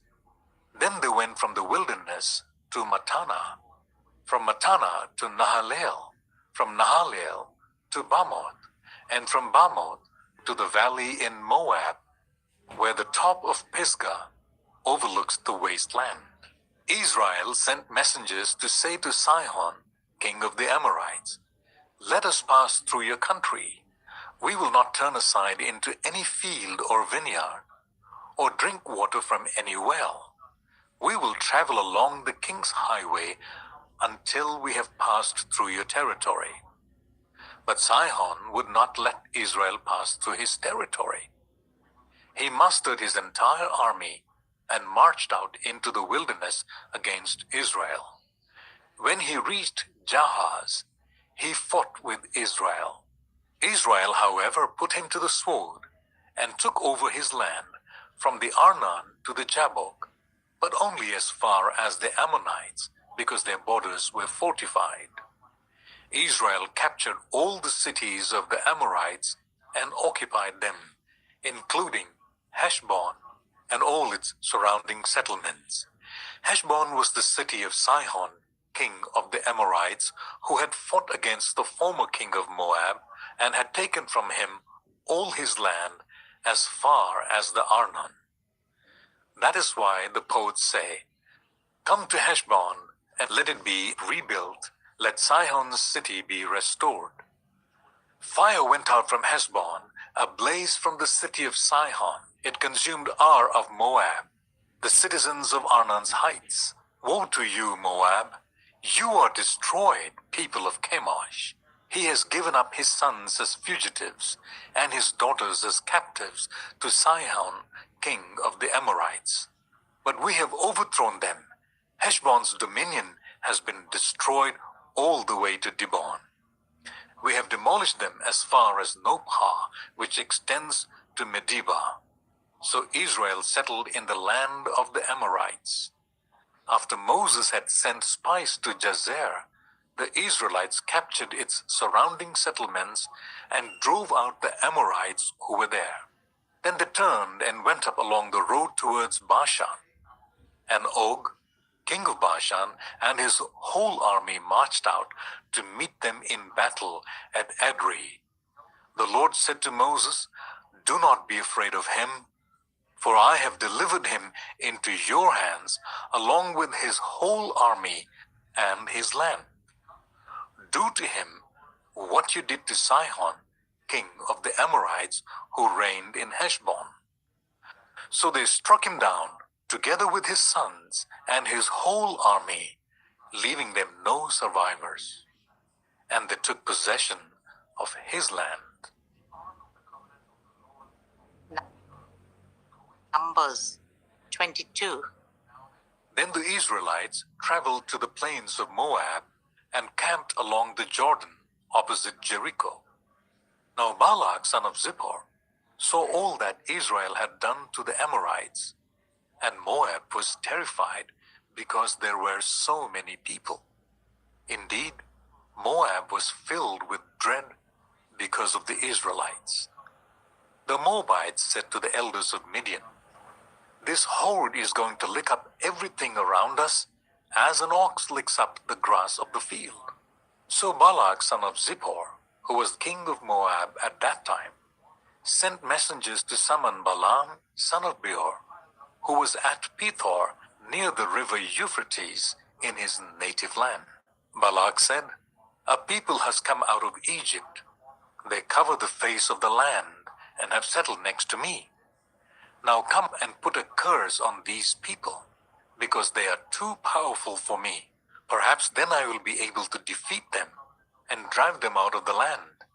For I know that whoever you bless is blessed, and whoever you curse is cursed."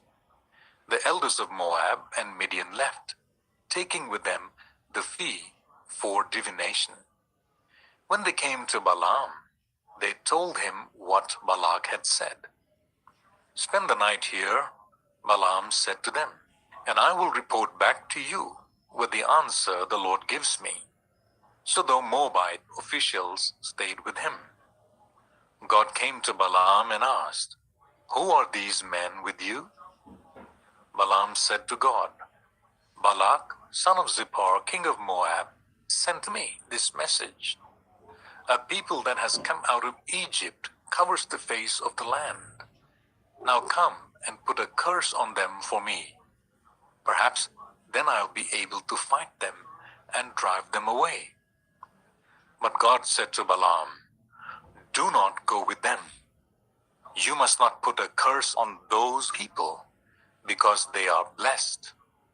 The next morning, Balaam got up and said to Balak's officials, "Go back to your own country, for the Lord has refused to let me go with you." So the Moabite officials returned to Balak and said, "Balaam refused to come with us." Then Balak sent other officials, more numerous and more distinguished than the first. They came to Balaam and said, "This is what Balak, son of Zippor, says. Do not let anything keep you from coming to me, because I will reward you handsomely and do whatever you say. Come and put a curse on these people for me." But Balaam answered them, "Even if Balak gave me all the silver and gold in his palace, I could not do anything great or small to go beyond the command of the Lord my God. Now spend the night here, so that I can find out what else the Lord will tell me." That night, God came to Balaam and said, "Since these men have come to summon you, go with them, but do only what I tell you." Balaam got up in the morning, saddled his donkey, and went with the Moabite officials. But God was very angry when he went, and the angel of the Lord stood in the road to oppose him. Balaam was riding on his donkey, and his 2 servants were with him. When the donkey saw the angel of the Lord standing in the road with a drawn sword in his hand, it turned off the road into a field. Balaam beat it to get it back on the road. Then the angel of the Lord stood in a narrow path through the vineyards with walls on both sides. When the donkey saw the angel of the Lord, it pressed close to the wall, crushing Balaam's foot against it. So he beat the donkey again. Then the angel of the Lord moved on ahead and stood in a narrow place where there was no room to turn, either to the right or to the left. When the donkey saw the angel of the Lord, it lay down under Balaam, and he was angry, and he beat it with his staff. Then the Lord opened the donkey's mouth, and it said to Balaam, "What have I done to you to make you beat me these 3 times?" Balaam answered the donkey, "You have made a fool of me. If only I had a sword in my hand, I would kill you here and now." The donkey said to Balaam, "Am I not your own donkey which you have always ridden to this day? Have I been in the habit of doing this to you?" "No," he said. Then the Lord opened Balaam's eyes, and he saw the angel of the Lord standing in the road with his sword drawn. So he bowed low and fell face down.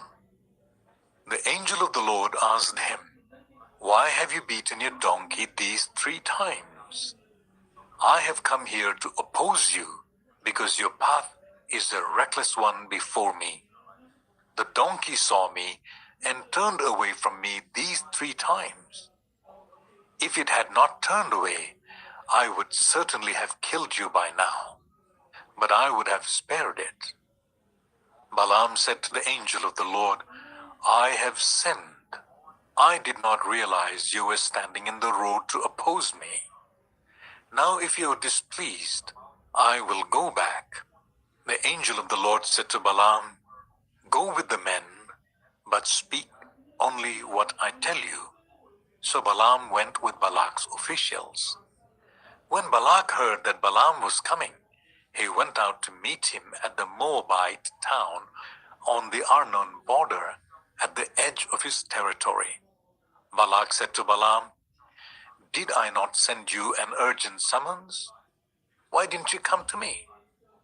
Am I really not able to reward you?"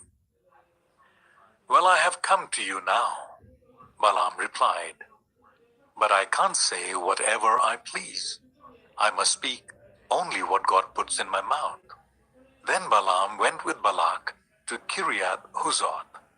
Balak sacrificed cattle and sheep and gave some to Balaam and the officials who were with him. The next morning, Balak took Balaam up to Bamoth Baal, and from there he could see the outskirts of the Israelite camp. Numbers 23. Balaam said, "Build me 7 altars here, and prepare 7 bulls and 7 rams for me." Balak did as Balaam said, and the 2 of them offered a bull and a ram on each altar. Then Balaam said to Balak, "Stay here beside your offering, while I go aside. Perhaps the Lord will come to meet with me. Whatever he reveals to me, I will tell you." Then he went off to a barren height. God met with him, and Balaam said, "I have prepared 7 altars, and on each altar I have offered a bull and a ram." The Lord put a word in Balaam's mouth and said, "Go back to Balak and give him this word." So he went back to him and found him standing beside his offering with all the Moabite officials. Then Balaam spoke his message. "Balak brought me from Aram, the king of Moab, from the eastern mountains. Come," he said, "curse Jacob for me. Come, denounce Israel. How can I curse those whom God has not cursed? How can I denounce those whom the Lord has not denounced? From the rocky peaks I see them. From the heights I view them. I see people who live apart and do not consider themselves one of the nations.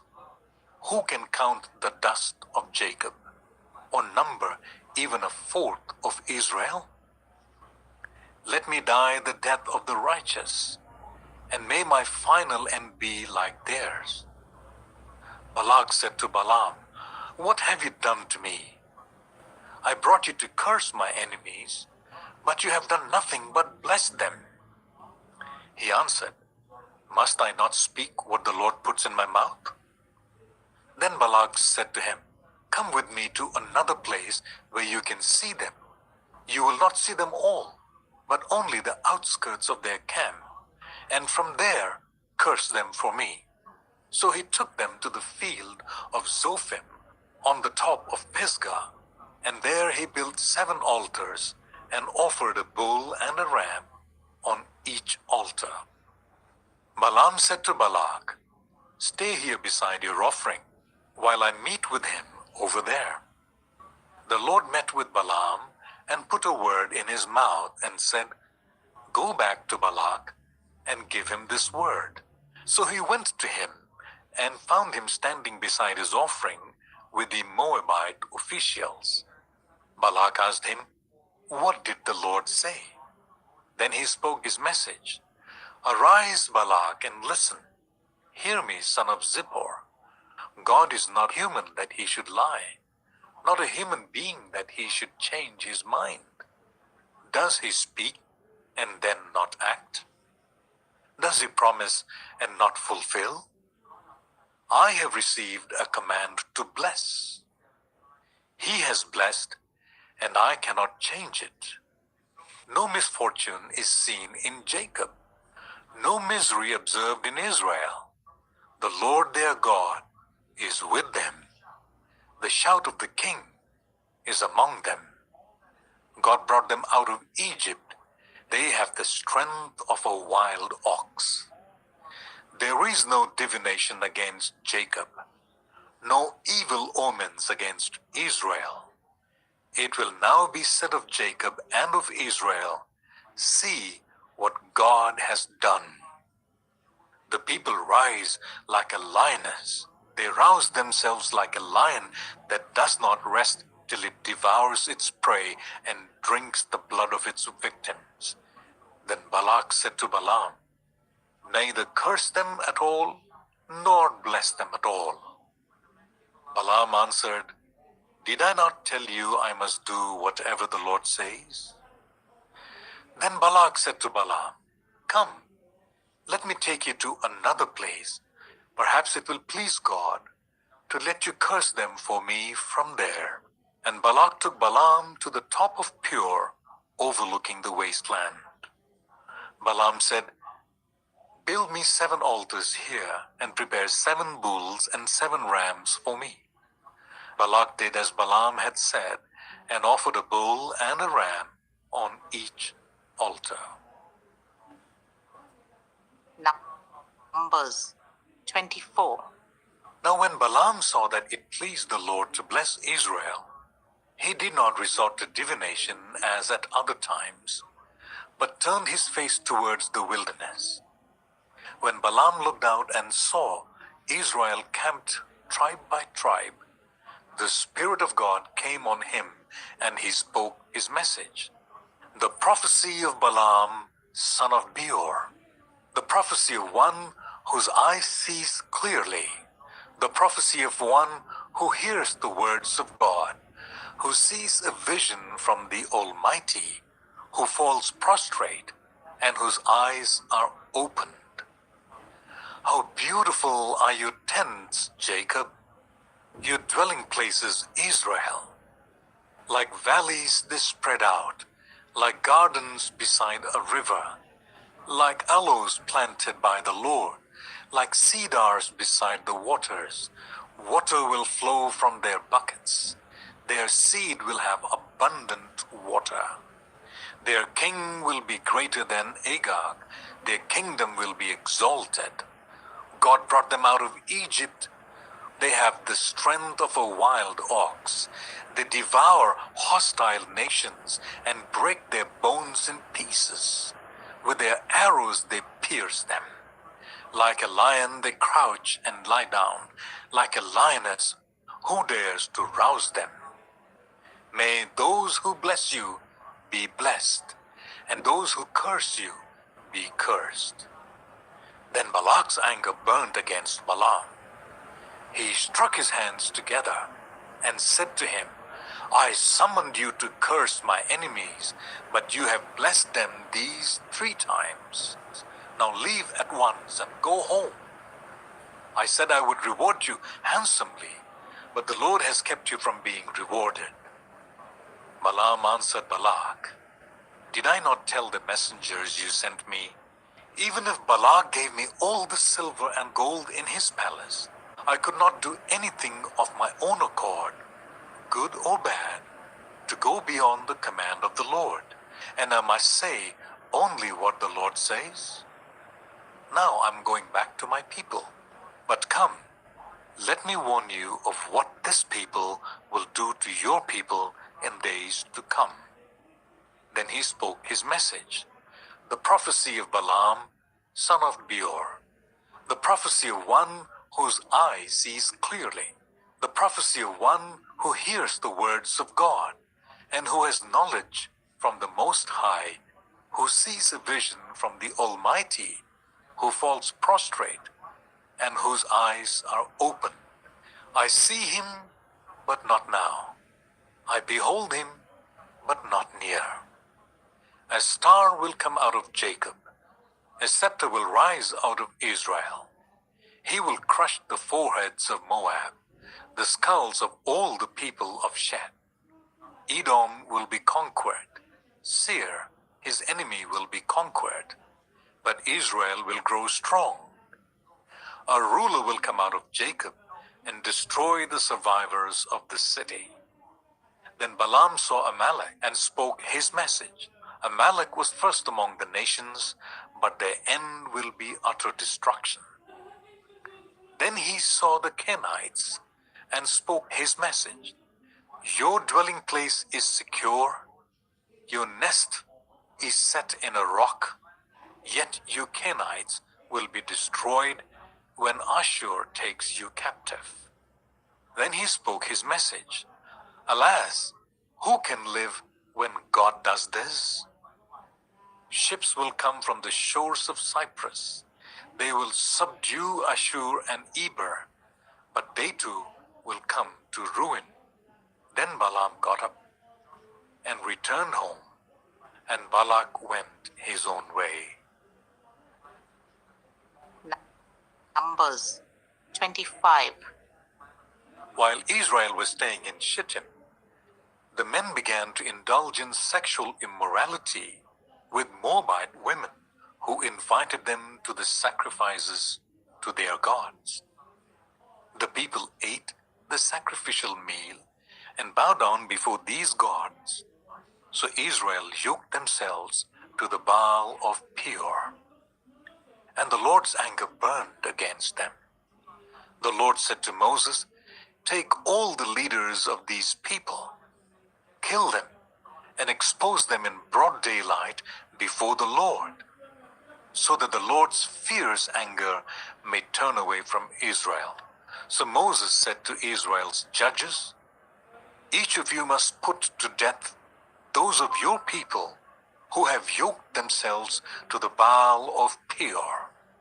Then an Israelite man brought into the camp a Midianite woman right before the eyes of Moses and the whole assembly of Israel. 26.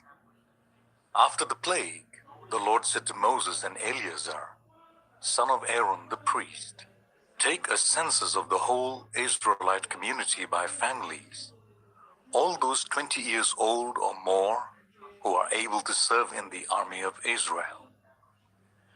So on the plains of Moab, by the Jordan opposite Jericho, Moses and Eleazar, the priest, spoke with them and said, "Take a census of men 20 years old or more, as the Lord commanded Moses." These were the Israelites who came out of Egypt.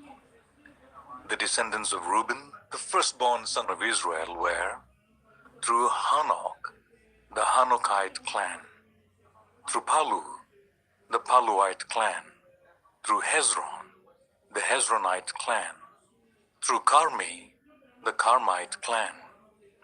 These were the clans of Reuben. Those numbered were 43,730. The son of Palu was Eliab, and the sons of Eliab were Nemuel, Datan, and Abiram. The same Datan and Abiram were the community officials who rebelled against Moses and Aaron, and were among Korah's followers when they rebelled against the Lord. The earth opened its mouth and swallowed them along with Korah, whose followers died when the fire devoured the 250 men, and they served as a warning sign. The line of Korah, however, did not die out. The descendants of Simeon by their clans were, through Nemuel, the Nemuelite clan, through Jamin, the Jaminite clan, through Jachin, the Jachinite clan, through Zerah, the Zerahite clan, through Shaul, the Shaulite clan. These were the clans of Simeon. Those numbered were 22,200. The descendants of Gad by their clans were, through Zephon, the Zephonite clan, through Haggai, the Haggite clan, through Shuni, the Shunite clan. Through Ozni, the Oznite clan. Through Eri, the Erite clan. Through Arodi, the Arodite clan. Through Erili, the Erilite clan. These were the clans of Gad. Those numbered were 40,500. And Onan were sons of Judah, but they died in Canaan. The descendants of Judah by their clans were through Shelah, the Shelonite clan. Through Perez, the Perezite clan. Through Zerah, the Zerahite clan. The descendants of Perez were through Hezron, the Hezronite clan. Through Hamul, the Hamulite clan. These were the clans of Judah. Those numbered were 76,500. The descendants of Issachar by their clans were through Tola, the Tolaite clan. Through Puah, the Puahite clan. Through Jeshub, the Jeshubite clan. Through Shimron, the Shimronite clan. These were the clans of Issachar. Those numbered were 64,300. The descendants of Zebulun by their clans were through Sered, the Seredite clan. Through Elon, the Elonite clan. Through Jaleel, the Jalelite clan. These were the clans of Zebulun. Those numbered were 60,500. The descendants of Joseph by their clans through Manasseh and Ephraim were the descendants of Manasseh. Through Machir, the Machirite clan. Machir was the father of Gilead. Through Gilead, the Gileadite clan. These were the descendants of Gilead. Through Aiezer, the Aizerite clan. Through Helek, the Helekite clan. Through Ezrael, the Ezraelite clan. Through Shechem, the Shechemite clan. Through Shemidah, the Shemidite clan. Through Hepher, the Hepherite clan. Zelophehad, son of Hepher, had no sons. He had only daughters whose names were Mahlah, Noah, Hoglah, Milcah, and Tirzah. These were the clans of Manasseh. Those numbered were 52,700. These were the descendants of Ephraim by their clans. Through Shutelah, the Shutelahite clan. Through Becher, the Becherite clan. Through Tehan, the Tehanite clan.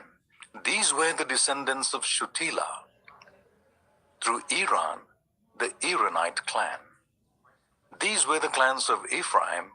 Those numbered were 32,500. These were the descendants of Joseph by their clans. The descendants of Benjamin by their clans were through Bela, the Belaite clan. Through Ashbel, the Ashbelite clan. Through Ahiram, the Ahiramite clan. Through Shupham, the Shuphamite clan. Through Hupham, the Huphamite clan. The descendants of Bela through Ard and Naaman were through Ard, the Ardite clan. Through Naaman, the Naamite clan. These were the clans of Benjamin. Those numbered were 45,600. These were the descendants of Dan by their clans. Through Shuham, the Shuhamite clan. These were the clans of Dan. All of them were Shuhamite clan, and those numbered were 64,400. The descendants of Asher by their clans were through Imnah, the Imnite clan. Through Ishvi, the Ishvite clan. Through Beriah, the Beriite clan. And through the descendants of Beriah, through Heber, the Heberite clan. Through Malkiel, the Malkielite clan. Asher had a daughter named Serah. These were the clans of Asher. Those numbered were 53,400. The descendants of Naphtali by their clans were through Jazil, the Jazilite clan. Through Guni, the Gunite clan.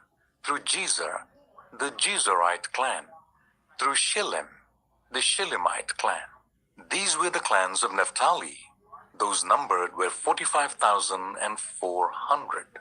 The total number of the men of Israel was 601,730. The Lord said to Moses, "The land is to be allotted to them as an inheritance based on the number of names. To a larger group, give a larger inheritance, and to a smaller group, a smaller one. Each is to receive its inheritance according to the number of those listed. Be sure that the land is distributed by lot. What each group inherits will be according to the names for its ancestral tribe. Each inheritance is to be distributed by lot among the larger and smaller groups. These were the Levites who were counted by their clans.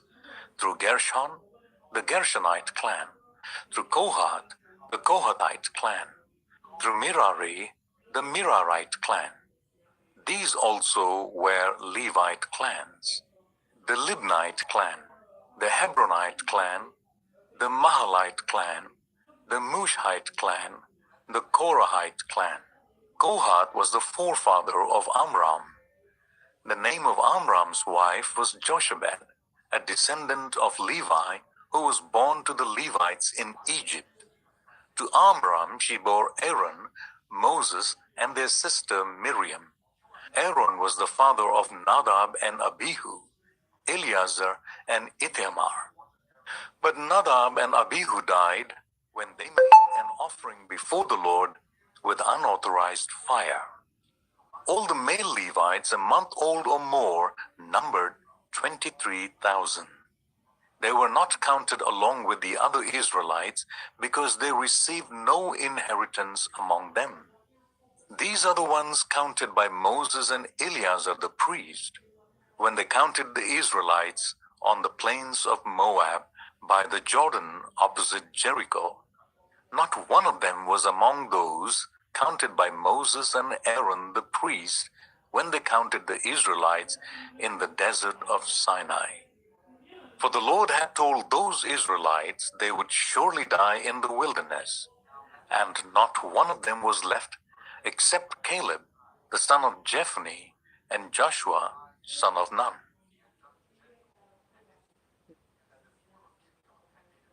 Numbers 27. The daughters of Zelophehad, son of Hepher, the son of Gilead, the son of Machir, the son of Manasseh, belonged to the clans of Manasseh, son of Joseph. The names of the daughters were Mahlah, Noah, Hoglah, Milcah, and Tirzah. They came forward and stood before Moses, Eleazar the priest, the leaders, and the whole assembly at the entrance to the tent of meeting, and said, "Our father died in the wilderness. He was not among Korah's followers who banded together against the Lord, but he died for his own sin and left no sons. Why should our father's name disappear from his clan because he had no son? Give us property among our father's relatives." So Moses brought their case before the Lord, and the Lord said to him, "What Zelophehad's daughters are saying is right. You must certainly give them property as an inheritance among their father's relatives, and give their father's inheritance to them. Say to the Israelites, if a man dies and leaves no son, give his inheritance to his daughter. If he has no daughter, give his inheritance to his brothers. If he has no brothers, give his inheritance to his father's brothers. If his father had no brothers, give his inheritance to the nearest relative in his clan, that he may possess it. This is to have the force of law for the Israelites, as the Lord commanded Moses." Then the Lord said to Moses, "Go up this mountain in the Abarim range, and see the land I have given the Israelites. After you have seen it, you too will be gathered to your people, as your brother Aaron was, for when the community rebelled at the waters in the desert of Sin. Both of you disobeyed my command to honor me as holy before their eyes. These were the waters of Meribah Kadesh in the desert of Sin. Moses said to the Lord, May the Lord, the God who gives breath to all living things, appoint someone over this community to go out and come in before them, one who will lead them out and bring them in, so that the Lord's people will not be like sheep without a shepherd. So the Lord said to Moses, Take Joshua son of Nun, a man in whom is the spirit of leadership, and lay your hand on him. Make him stand before Eleazar the priest and the entire assembly, and commission him in their presence. Give him some of your authority, so that the whole Israelite community will obey him. He is to stand before Eleazar the priest, who will obtain decisions for him by inquiring of the Urim before the Lord. At his command, he and the entire community of the Israelites will go out, and at his command, they will come in. Moses did as the Lord commanded him. He took Joshua and made him stand before Eleazar the priest and the whole assembly. Then he laid his hands on him and commissioned him as the Lord instructed through Moses. Numbers 28. The Lord said to Moses, Give this command to the Israelites and say to them, Make sure that you present to me at the appointed time my food offerings as an aroma pleasing to me. Say to them, This is the food offering you are to present to the Lord. 2 lambs a year old without defect, as a regular burnt offering each day. Offer 1 lamb in the morning and the other at twilight, together with the grain offering of 1/10 of an ephah of the finest flour mixed with 1/4 of a hin of oil from pressed olives. This is the regular burnt offering, instituted at Mount Sinai as a pleasing aroma, a food offering presented to the Lord. The accompanying drink offering is to be 1/4 of a hin of fermented drink with each lamb. Pour out the drink offering to the Lord at the sanctuary. Offer the 2nd lamb at twilight, along with the same kind of grain offering and drink offering that you offer in the morning. This is a food offering, an aroma pleasing to the Lord. On the Sabbath day, make an offering of 2 lambs a year old without defect, together with its drink offering and a grain offering of 1/5 of an ephah of the finest flour mixed with olive oil. This is the burnt offering for every Sabbath in addition to the regular burnt offering and its drink offering. On the 1st of every month, present to the Lord a burnt offering of 2 young bulls, 1 ram, and 7 male lambs a year old, all without defect.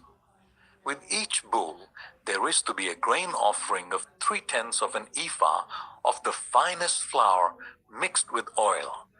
With the ram, a grain offering of 1/5 of an ephah of the finest flour mixed with oil. And with each lamb, a grain offering of 1/10 of an ephah of the finest flour mixed with oil. This is for a burnt offering, a pleasing aroma, a food offering presented to the Lord. With each bull, there is to be a drink offering of 1/2 a hin of wine, with the ram, 1/3 of a hin, and with each lamb, 1/4 of a hin. This is the monthly burnt offering to be made at each new moon during the year. Besides the regular burnt offering with its drink offering, 1 male goat is to be presented to the Lord as a sin offering. On the 14th day of the 1st month, the Lord's Passover is to be held. On the 15th day of this month, there is to be a festival. For 7 days eat bread made without yeast. On the 1st day, hold a sacred assembly and do not do any of your ordinary work. Present to the Lord a food offering consisting of a burnt offering of 2 young bulls, 1 ram, and 7 male lambs a year old, all without defect. With each bull, offer a grain offering of 3/10 of an ephah of the finest flour mixed with oil. With the ram, 1/5, and with each of the 7 lambs, 1/10. Include 1 male goat as a sin offering to make atonement for you. Offer these in addition to the regular morning burnt offering.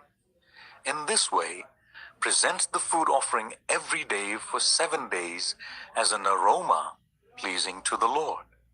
It is to be offered in addition to the regular burnt offering and its drink offering. On the 7th day, hold a sacred assembly and do not do any ordinary work. On the day of first fruits, when you present to the Lord an offering of new grain during the festival of weeks, hold a sacred assembly and do not do any of your ordinary work. Present a burnt offering of 2 young bulls, 1 ram, and 7 male lambs a year old as an aroma pleasing to the Lord. With each bull, there is to be a grain offering of 3/10 of an ephah of the finest flour mixed with oil. With the ram, 1/5, and with each of the 7 lambs, 1/10. Include 1 male goat to make atonement for you. Offer these together with their drink offerings, in addition to the regular burnt offering and its grain offering. Be sure the animals are without defect. Numbers 29. On the first day of the 7th month, hold a sacred assembly and do not do any of your ordinary work. It is a day for you to sound the trumpets. As an aroma pleasing to the Lord, offer a burnt offering of 1 young bull, 1 ram, and 7 male lambs a year old, all without defect. With the bull, offer a grain offering of 3/10 of an ephah of the finest flour mixed with olive oil. With the ram, 1/5, and with each of the 7 lambs, 1/10. Include 1 male goat as a sin offering to make atonement for you. These are in addition to the monthly and daily burnt offerings with their grain offerings and drink offerings as specified. They are food offerings presented to the Lord, a pleasing aroma. On the 10th day of this 7th month, hold a sacred assembly. You must deny yourselves and do no work. Present as an aroma pleasing to the Lord a burnt offering of 1 young bull, 1 ram, and 7 male lambs a year old, all without defect. With the bull, offer a grain offering of 3/10 of an ephah of the finest flour mixed with oil. With the ram, 1/5, and with each of the 7 lambs, 1/10. Include 1 male goat as a sin offering, in addition to the sin offering for atonement and the regular burnt offering with its grain offering and their drink offerings. On the 15th day of the 7th month, hold a sacred assembly and do not do any of your ordinary work. Celebrate a festival to the Lord for 7 days. Present as an aroma pleasing to the Lord a food offering consisting of a burnt offering of 13 young bulls, 2 rams, and 14 male lambs a year old, all without defect. With each of the 13 bulls, offer a grain offering of 3/10 of an ephah of the finest flour mixed with oil. With each of the 2 rams, 1/5, and with each of the 14 lambs, 1/10. Include 1 male goat as a sin offering in addition to the regular burnt offering with its grain offering and drink offering. On the 2nd day, offer 12 young bulls, 2 rams, and 14 male lambs a year old, all without defect. With the bulls, rams, and lambs, offer their grain offerings and drink offerings according to the number specified. Include one male goat as a sin offering in addition to the regular burnt offering with its grain offering and their drink offerings. On the third day, offer 11 bulls, 2 rams, and 14 male lambs, a year old, all without defect. With the bulls, rams, and lambs, offer their grain offerings and drink offerings according to the number specified. Include one male goat as a sin offering in addition to the regular burnt offering with its grain offering and drink offering. On the fourth day, offer 10 bulls, 2 rams, and 14 male lambs a year old, all without defect. With the bulls, rams, and lambs, offer their grain offerings and drink offerings according to the numbers specified. Include one male goat as a sin offering in addition to the regular burnt offering with its grain offering and drink offering. On the fifth day, offer 9 bulls, 2 rams, and 14 male lambs a year old, all without defect. With the bulls, rams, and lambs, offer their grain offerings and drink offerings according to the number specified. Include one male goat as a sin offering in addition to the regular burnt offering with its grain offering and drink offering. On the sixth day, offer 8 bulls, 2 rams, and 14 male lambs a year old, all without defect. With the bulls, rams, and lambs, offer their grain offerings and drink offerings according to the number specified. Include one male goat as a sin offering in addition to the regular burnt offering with its grain offering and drink offering. On the seventh day, offer 7 bulls, 2 rams, and 14 male lambs a year old, all without defect. With the bulls, rams, and lambs, offer their grain offerings and drink offerings according to the number specified. Include one male goat as a sin offering in addition to the regular burnt offering with its grain offering and drink offering. On the 8th day, hold a closing special assembly and do not do any of your ordinary work. Present as an aroma pleasing to the Lord a food offering consisting of a burnt offering of 1 bull, 1 ram, and 7 male lambs a year old, all without defect. With the bull, the ram, and the lambs, offer their grain offerings and drink offerings according to the number specified. Include one male goat as a sin offering in addition to the regular burnt offering with its grain offering and drink offering. In addition to what you vow and your free will offerings, offer these to the Lord at your appointed festivals, your burnt offerings, grain offerings, drink offerings, and fellowship offerings. Moses told the Israelites all that the Lord commanded him. Numbers 30. Moses said to the heads of the tribes of Israel, "This is what the Lord commands. When a man makes a vow to the Lord or takes an oath to bind himself by a pledge, he must not break his word, but must do everything he said. When a young woman still living in her father's household makes a vow to the Lord or binds herself by a pledge, and her father hears about her vow or pledge, but says nothing to her, then all her vows and every pledge by which she bound herself will stand. But if her father forbids her when he hears about it, none of her vows or the pledges by which she bound herself will stand. The Lord will release her because her father has forbidden her. If she marries after she makes a vow, or after her lips utter a rash promise by which she binds herself, and her husband hears about it, but says nothing to her, then her vows or the pledges by which she bound herself will stand. But if her husband forbids her when he hears about it, he nullifies the vow that binds her or the rash promise by which she binds herself, and the Lord will release her. Any vow or obligation taken by a widow or divorced woman will be binding on her.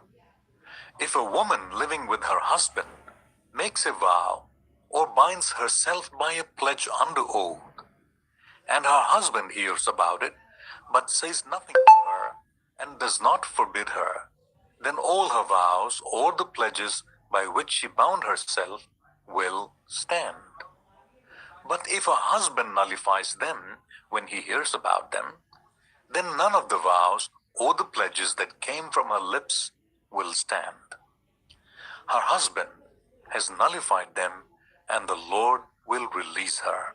Her husband may confirm or nullify any vow she makes or any sworn pledge to deny herself. But if her husband says nothing to her about it from day to day, then he confirms all her vows or the pledges binding on her. He confirms them by saying nothing to her when he hears about them. If, however, he nullifies them sometime after he hears about them, then he must bear the consequences of her wrongdoing. These are the regulations the Lord gave Moses concerning relationships between a man and his wife, and between a father and his young daughter still living at home. Numbers 31. The Lord said to Moses, "Take vengeance on the Midianites for the Israelites. After that, you will be gathered to your people."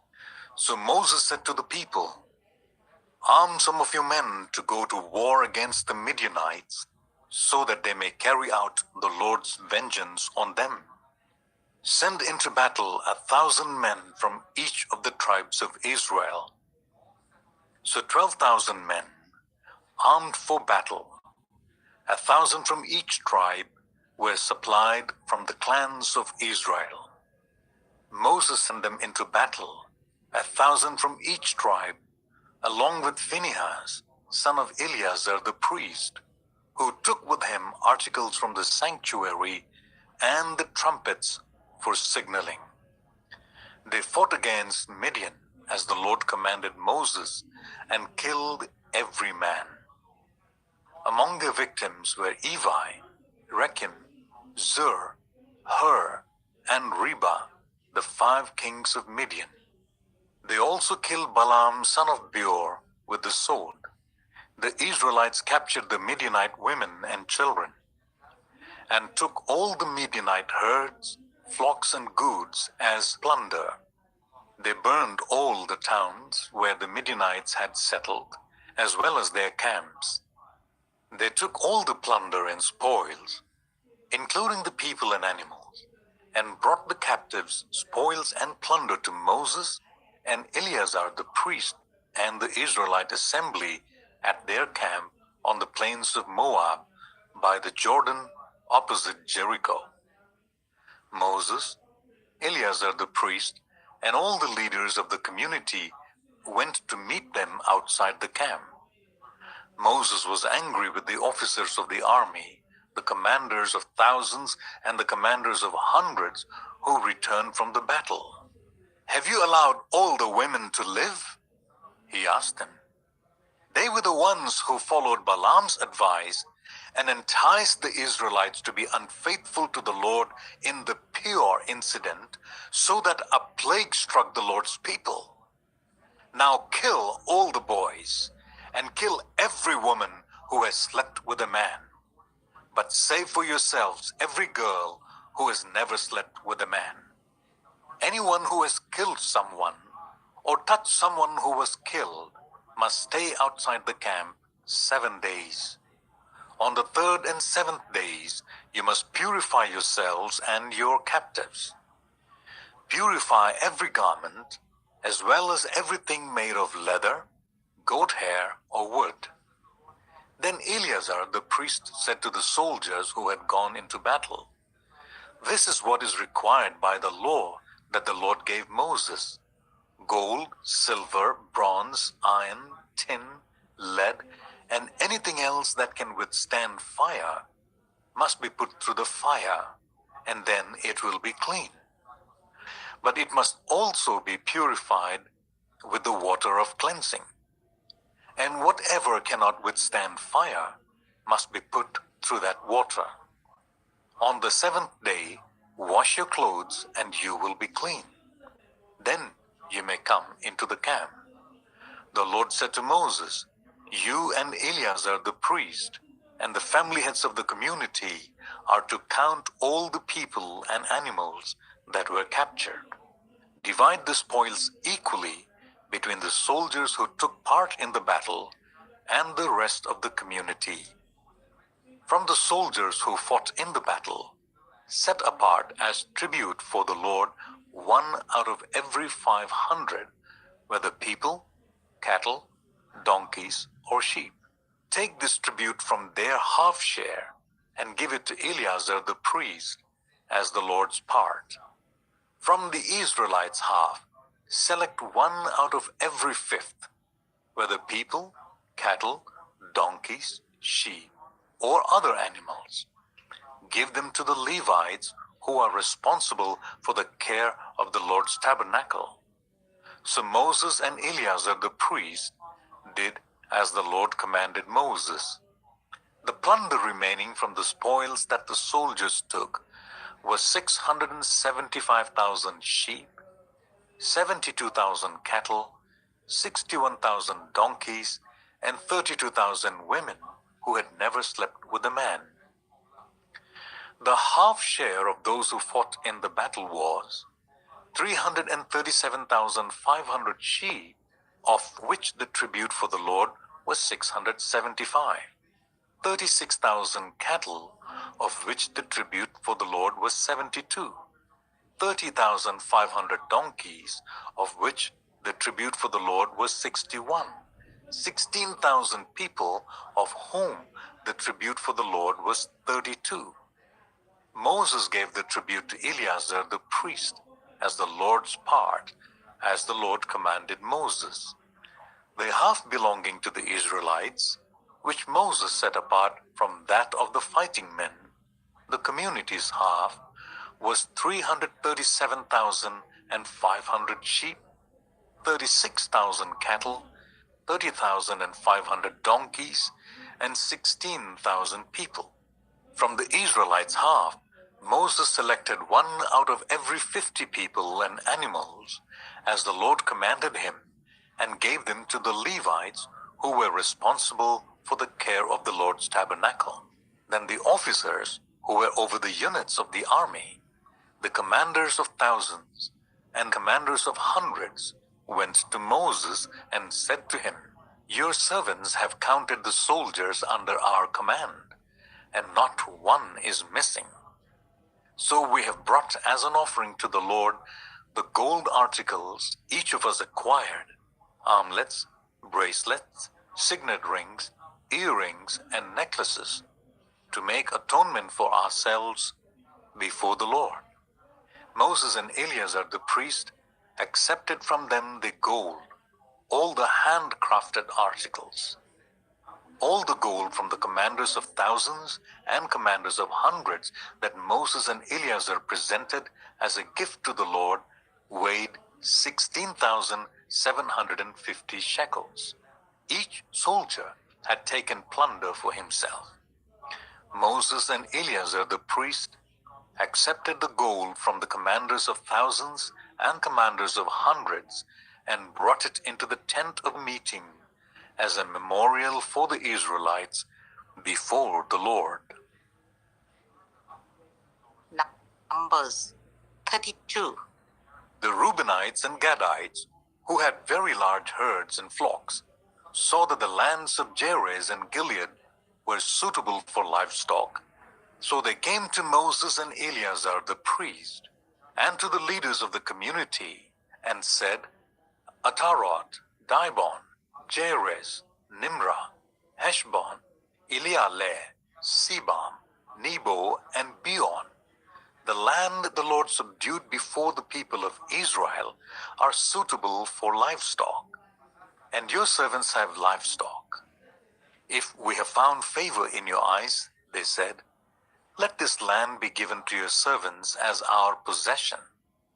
Do not make us cross the Jordan. Moses said to the Gadites and Reubenites, should your fellow Israelites go to war while you sit here? Why do you discourage the Israelites from crossing over into the land the Lord has given them? This is what your fathers did when I sent them from Kadesh Barnea to look over the land. After they went up to the valley of Eshcol and viewed the land, they discouraged the Israelites from entering the land the Lord had given them. The Lord's anger was aroused that day, and he swore this oath, because they have not followed me wholeheartedly. Not one of those who were 20 years old or more when they came up out of Egypt will see the land I promised on oath to Abraham, Isaac, and Jacob. Not one except Caleb, the son of Jephunneh, the Kenizzite, and Joshua, son of Nun, for they followed the Lord wholeheartedly. The Lord's anger burned against Israel, and he made them wander in the wilderness for 40 years until the whole generation of those who had done evil in his sight was gone. And here you are, a brood of sinners, standing in the place of your fathers and making the Lord even more angry with Israel? If you turn away from following him, he will again leave all these people in the wilderness, and you will be the cause of their destruction. Then they came up to him and said, we would like to build pens here for our livestock and cities for our women and children. But we will arm ourselves for battle and go ahead of the Israelites until we have brought them to their place. Meanwhile, our women and children will live in fortified cities for protection from the inhabitants of the land. We will not return to our homes until each of the Israelites has received their inheritance. We will not receive any inheritance with them on the other side of the Jordan, because our inheritance has come to us on the east side of the Jordan. Then Moses said to them, if you will do this, if you will arm yourselves before the Lord for battle, and if all of you who are armed cross over the Jordan before the Lord until he has driven his enemies out before him, then when the land is subdued before the Lord, you may return and be free from your obligation to the Lord and to Israel, and this land will be your possession before the Lord. But if you fail to do this, you will be sinning against the Lord, and you may be sure that your sin will find you out. Build cities for your women and children, and pens for your flocks, but do what you have promised. The Gadites and Reubenites said to Moses, we, your servants, will do as our Lord commands. Our children and wives, our flocks and herds will remain here in the cities of Gilead. But your servants, every male who is armed for battle, will cross over to fight before the Lord, just as our Lord says. Then Moses gave orders about them to Eleazar the priest and Joshua son of Nun, and to the family heads of the Israelite tribes. He said to them, if the Gadites and Reubenites, every man armed for battle, cross over the Jordan with you before the Lord, then when the land is subdued before you, you must give them the land of Gilead as their possession.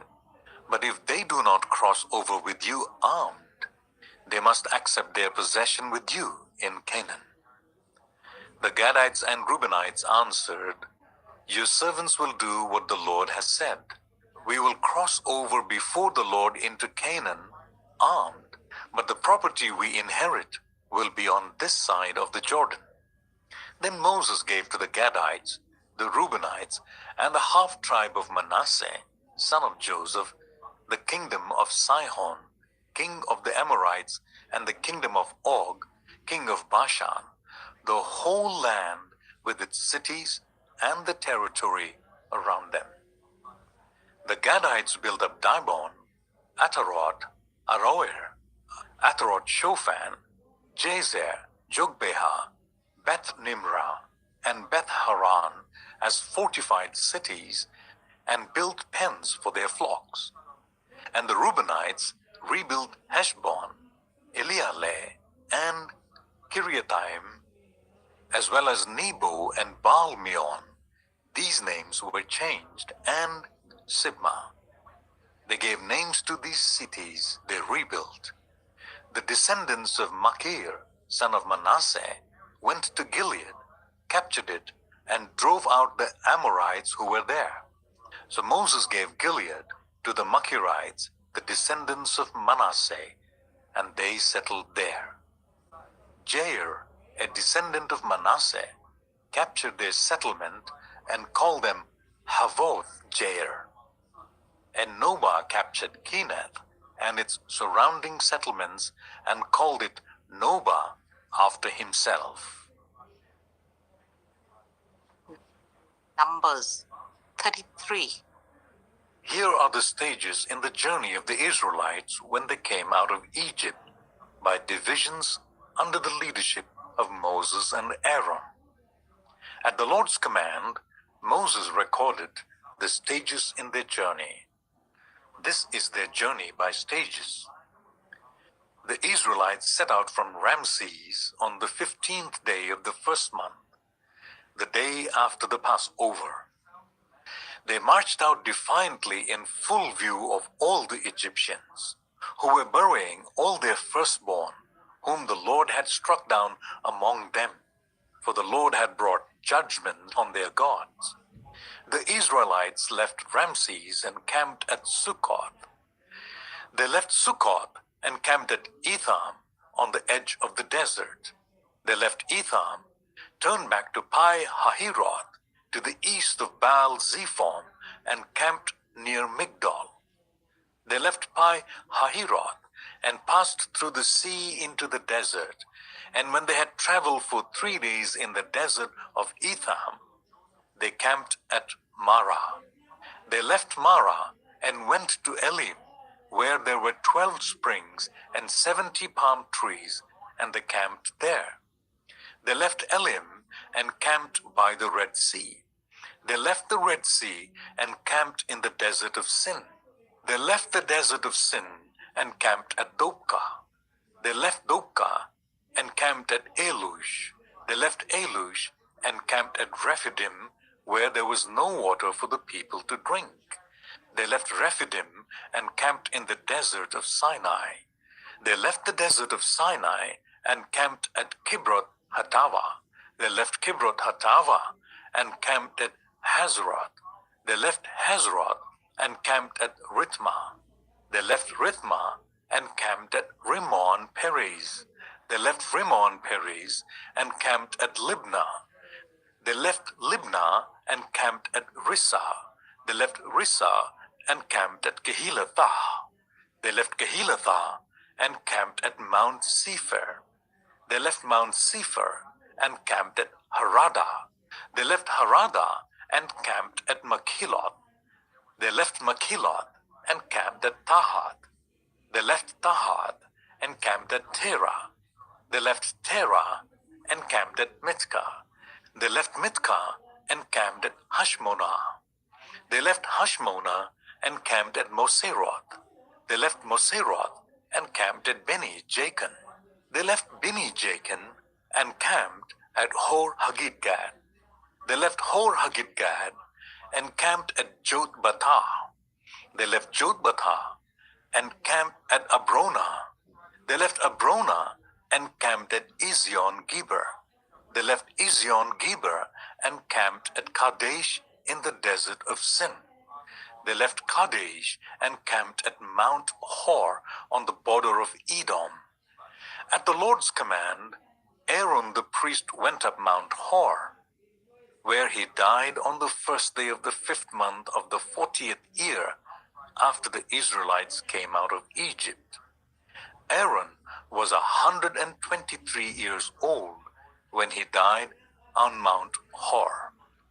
The Canaanite king of Arad, who lived in the Negev of Canaan, heard that the Israelites were coming. They left Mount Hor and camped at Zalmonah. They left Zalmonah and camped at Punon. They left Punon and camped at Oboth. They left Oboth and camped at Ai Abarim on the border of Moab. They left Ai Abarim and camped at Dibon Gad. They left Dibon Gad and camped at Almon Diblathaim. They left Almon Diblathaim and camped in the mountains of Abarim near Nebo. They left the mountains of Abarim and camped on the plains of Moab by the Jordan opposite Jericho. There on the plains of Moab, they camped along the Jordan from Beth Jeshimoth to Abel Shittim. On the plains of Moab by the Jordan opposite Jericho, the Lord said to Moses, "Speak to the Israelites and say to them, when you cross the Jordan into Canaan, drive out all the inhabitants of the land before you. Destroy all their carved images and their cast idols, and demolish all their high places. Take possession of the land and settle in it, for I have given you the land to possess. Distribute the land by lot according to your clans. To a larger group, give a larger inheritance, and to a smaller group, a smaller one. Whatever falls to them by lot will be theirs, distributed according to your ancestral tribes. But if you do not drive out the inhabitants of the land, those you allow to remain will become barbs in your eyes and thorns in your sides. They will give you trouble in the land where you will live, and then I will do to you what I plan to do to them." Numbers 34. The Lord said to Moses, "Command the Israelites and say to them, when you enter Canaan, the land that will be allotted to you as an inheritance is to have these boundaries. Your southern side will include some of the desert of Sin along the border of Edom. Your southern boundary will start in the east from the southern end of the Dead Sea, cross south of Scorpion Pass, continue on to Zin, and go to south of Kadesh Barnea. Then it will go to Hazar Adar and over to Asmon, where it will turn, join the Wadi of Egypt, and end at the Mediterranean Sea. Your western boundary will be the coast of the Mediterranean Sea. This will be your boundary on the west. For your northern boundary, run a line from the Mediterranean Sea to Mount Hor, and from Mount Hor to Lebo Hamath. Then the boundary will go to Zedad, continue to Ziphron, and end at Hazar Enan. This will be your boundary on the north. For your eastern boundary, run a line from Hazar Enan to Shepham. The boundary will go down from Shepham to Riblah on the east side of Ain, and continue along the slopes east of the Sea of Galilee. Then the boundary will go down along the Jordan and end at the Dead Sea. This will be your land with its boundaries on every side. Moses commanded the Israelites, "Assign this land by lot as an inheritance. The Lord has ordered that it be given to the 9.5 tribes, because the families of the tribe of Reuben and the tribe of Gad and half-tribe of Manasseh have received their inheritance. These 2.5 tribes have received their inheritance east of the Jordan, opposite Jericho, towards the sunrise." The Lord said to Moses, "These are the names of the men who are to assign the land for you as an inheritance: Eleazar the priest and Joshua the son of Nun, and appoint one leader from each tribe to help assign the land. These are their names. From the tribe of Judah, Caleb, son of Jephunneh. From the tribe of Simeon, Shemuel, son of Ammihud. From the tribe of Benjamin, Elidad, son of Kislon. From the tribe of Dan, the leader was Buki, son of Jogli.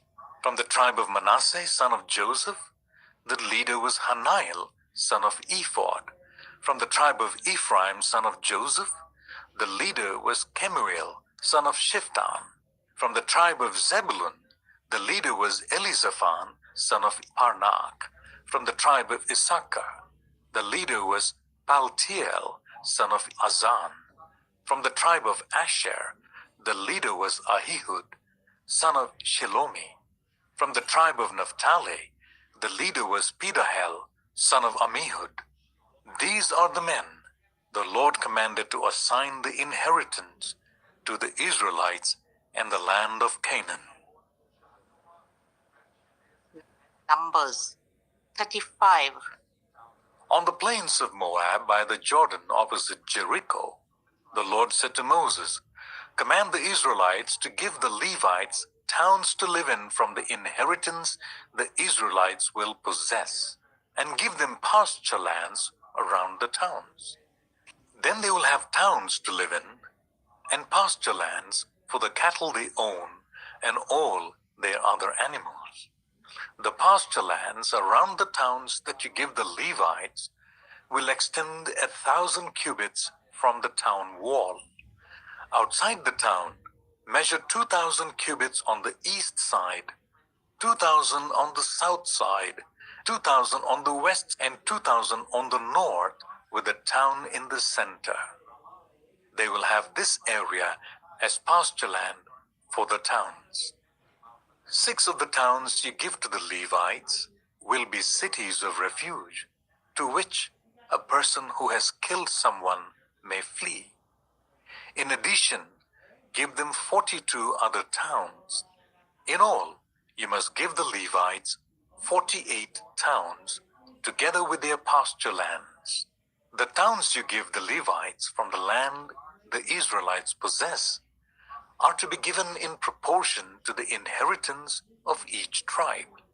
Take many towns from a tribe that has many, but few from one that has few." Then the Lord said to Moses, "Speak to the Israelites and say to them, when you cross the Jordan into Canaan, select some towns to be your cities of refuge, to which a person who has killed someone accidentally may flee. They will be places of refuge from the avenger, so that anyone accused of murder may not die before they stand trial before the assembly. These 6 towns you give will be your cities of refuge. Give 3 on this side of the Jordan, and 3 in Canaan as the cities of refuge. These 6 towns will be a place of refuge for the Israelites and for foreigners residing among them, so that anyone who has killed another accidentally can flee there. If anyone strikes someone a fatal blow with an iron object, that person is a murderer. The murderer is to be put to death. Or if anyone is holding a stone and strikes someone a fatal blow with it, that person is a murderer. The murderer is to be put to death. Or if anyone is holding a wooden object and strikes someone a fatal blow with it, that person is a murderer. The murderer is to be put to death. The avenger of blood shall put the murderer to death. When the avenger comes upon the murderer, the avenger shall put the murderer to death. If anyone with a malice aforethought pushes another or throws something at them intentionally so that they die, or if out of enmity one person hits another with their fist so that the other dies, that person is to be put to death. That person is a murderer. The avenger of blood shall put the murderer to death. when they meet. But if without enmity, someone suddenly pushes another or throws something at them unintentionally, or without seeing them, drops on them a stone heavy enough to kill them, and they die, then since that other person was not an enemy and no harm was intended, the assembly must judge between the accused and the avenger of blood according to these regulations. The assembly must protect the one accused of murder from the avenger of blood and send the accused back to the city of refuge to which they fled. The accused must stay there until the death of the high priest, who was anointed with holy oil. But if the accused ever goes outside the limits of the city of refuge to which they fled, and the avenger of blood finds them outside the city, the avenger of blood may kill the accused without being guilty of murder. The accused must stay in the city of refuge until the death of the high priest. Only after the death of the high priest may they return to their own property. This is to have the force of law for you throughout the generations to come, wherever you live. Anyone who kills a person is to be put to death as a murderer only on the testimony of witnesses. But no one is to be put to death on the testimony of only one witness. Do not accept a ransom for the life of a murderer who deserves to die. They are to be put to death. Do not accept a ransom for anyone who has fled the city of refuge, and so allow them to go back and live on their own land before the death of the high priest. Do not pollute the land where you are. Bloodshed pollutes the land, and atonement cannot be made for the land on which blood has been shed, except by the blood of the one who shed it. Do not defile the land where you live, and where I dwell, for I, the Lord, dwell among the Israelites. Numbers 36. The family heads of the clan of Gilead, son of Machir, the son of Manasseh, who were from the clans of the descendants of Joseph, came and spoke before Moses and the leaders, the heads of the Israelite families. They said, "When the Lord commanded my Lord to give the land as an inheritance to the Israelites, my Lord, he ordered you to give the inheritance of our brother Zelophehad to his daughters. Now suppose they marry men from other Israelite tribes. Then their inheritance will be taken from our ancestral inheritance and added to that of the tribe they marry into. And so, part of the inheritance allotted to us will be taken away. When the year of Jubilee for the Israelite comes, their inheritance will be added to that of the tribe into which they marry, and their property will be taken from the tribal inheritance of our ancestors." Then at the Lord's command, Moses gave this order to the Israelites: "What the tribe of the descendants of Joseph is saying is right. This is what the Lord commands for Zelophehad's daughters. They may marry anyone they please, as long as they marry within their father's tribal clan. No inheritance in Israel is to pass from one tribe to another, for every Israelite shall keep the tribal inheritance of their ancestors. Every daughter who inherits land in any Israelite tribe must marry someone in her father's tribal clan, so that every Israelite will possess the inheritance of their ancestors. No inheritance may pass from one tribe to another, for each Israelite tribe is to keep the land it inherits." So Zelophehad's daughters did as the Lord commanded Moses. Zelophehad's daughters, Mahlah, Tirzah, Hoglah, Milcah, and Noah married their cousins on their father's side. They married within the clans of the descendants of Manasseh, son of Joseph, and their inheritance remained in their father's tribe and clan. These are the commands and regulations the Lord gave through Moses to the Israelites on the plains of Moab by the Jordan, opposite Jericho. The book of Deuteronomy, chapter 1. These are the words Moses spoke to all Israel in the wilderness east of the Jordan, that is in the Arabah, opposite Suf, between Paran and Tophel, Laban Hazeroth, and Dizab.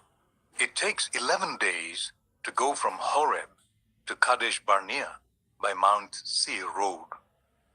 In the 40th year, on the first day of the 11th month, Moses proclaimed to the Israelites all that the Lord had commanded him concerning them. This was after he had defeated Sihon, king of the Amorites, who reigned in Heshbon, and at Edrei had defeated Og, king of Bashan, who reigned in Ashtaroth.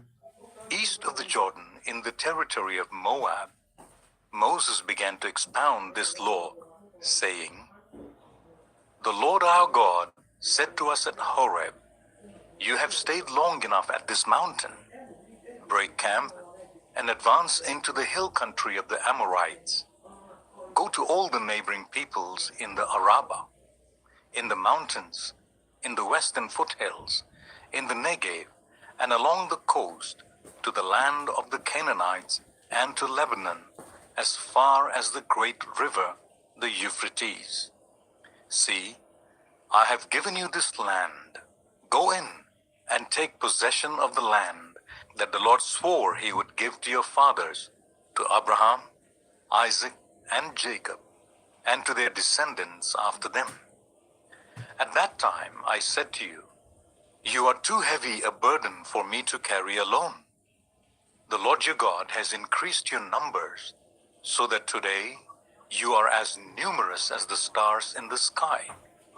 May the Lord, the God of your ancestors, increase you 1,000 times and bless you as he has promised. But how can I bear your problems and your burdens and your disputes all by myself? Choose some wise, understanding, and respected men from each of your tribes, and I will set them over you.' You answered me, 'What you propose to do is good.' So I took the leading men of your tribes, wise and respected men, and appointed them to have authority over you, as commanders of thousands, of hundreds, of fifties, and of tens, and as tribal officials. And I charged your judges at that time, 'Hear the disputes between your people and judge fairly, whether the case is between two Israelites or between an Israelite and a foreigner residing among you. Do not show partiality in judging. Hear both small and great alike. Do not be afraid of anyone, for judgment belongs to God. Bring me any case too hard for you, and I will hear it.' And at that time I told you everything you were to do. Then, as the Lord our God commanded us, we set out from Horeb and went towards the hill country of the Amorites, through all that vast and dreadful wilderness that you have seen. And so we reached Kadesh Barnea. Then I said to you, 'You have reached the hill country of the Amorites, which the Lord our God is giving us. See, the Lord your God has given you the land. Go up and take possession of it, as the Lord, the God of your ancestors, told you. Do not be afraid. Do not be discouraged.' Then all of you came to me and said, 'Let us send men ahead to spy out the land for us, and bring back a report about the route we are to take and the towns we will come to.' The idea seemed good to me, so I selected 12 of you, one man from each tribe. They left and went up into the hill country, and came to the valley of Eshcol, and explored it. Taking with them some of the fruit of the land, they brought it down to us and reported, "It is a good land that the Lord our God is giving us." But you were unwilling to go up. You rebelled against the command of the Lord your God. You grumbled in your tents and said, "The Lord hates us, so he brought us out of Egypt to deliver us into the hands of the Amorites to destroy us. Where can we go? Our brothers have made our hearts melt in fear. They say, 'The people are stronger and taller than we are. The cities are large, with walls up to the sky. We even saw the Anakites there.' Then I said to you, 'Do not be terrified. Do not be afraid of them. The Lord your God, who is going before you, will fight for you, as it did for you in Egypt, before your very eyes, and in the wilderness. There you saw how the Lord your God carried you as a father carries his son, all the way you went until you reached this place. In spite of this, you did not trust in the Lord your God, who went ahead of you on your journey in fire by night and in a cloud by day, to search out places for you to camp and to show you the way you should go. When the Lord heard what you said, he was angry and solemnly swore, 'No one from this evil generation shall see the good land I swore to give your ancestors, except Caleb, son of Jephunneh. He will see it, and I will give him and his descendants the land he set his feet on, because he followed the Lord wholeheartedly. Because of you, the Lord became angry with me also, and said, "You shall not enter it either. But your assistant, Joshua, son of Nun, will enter it.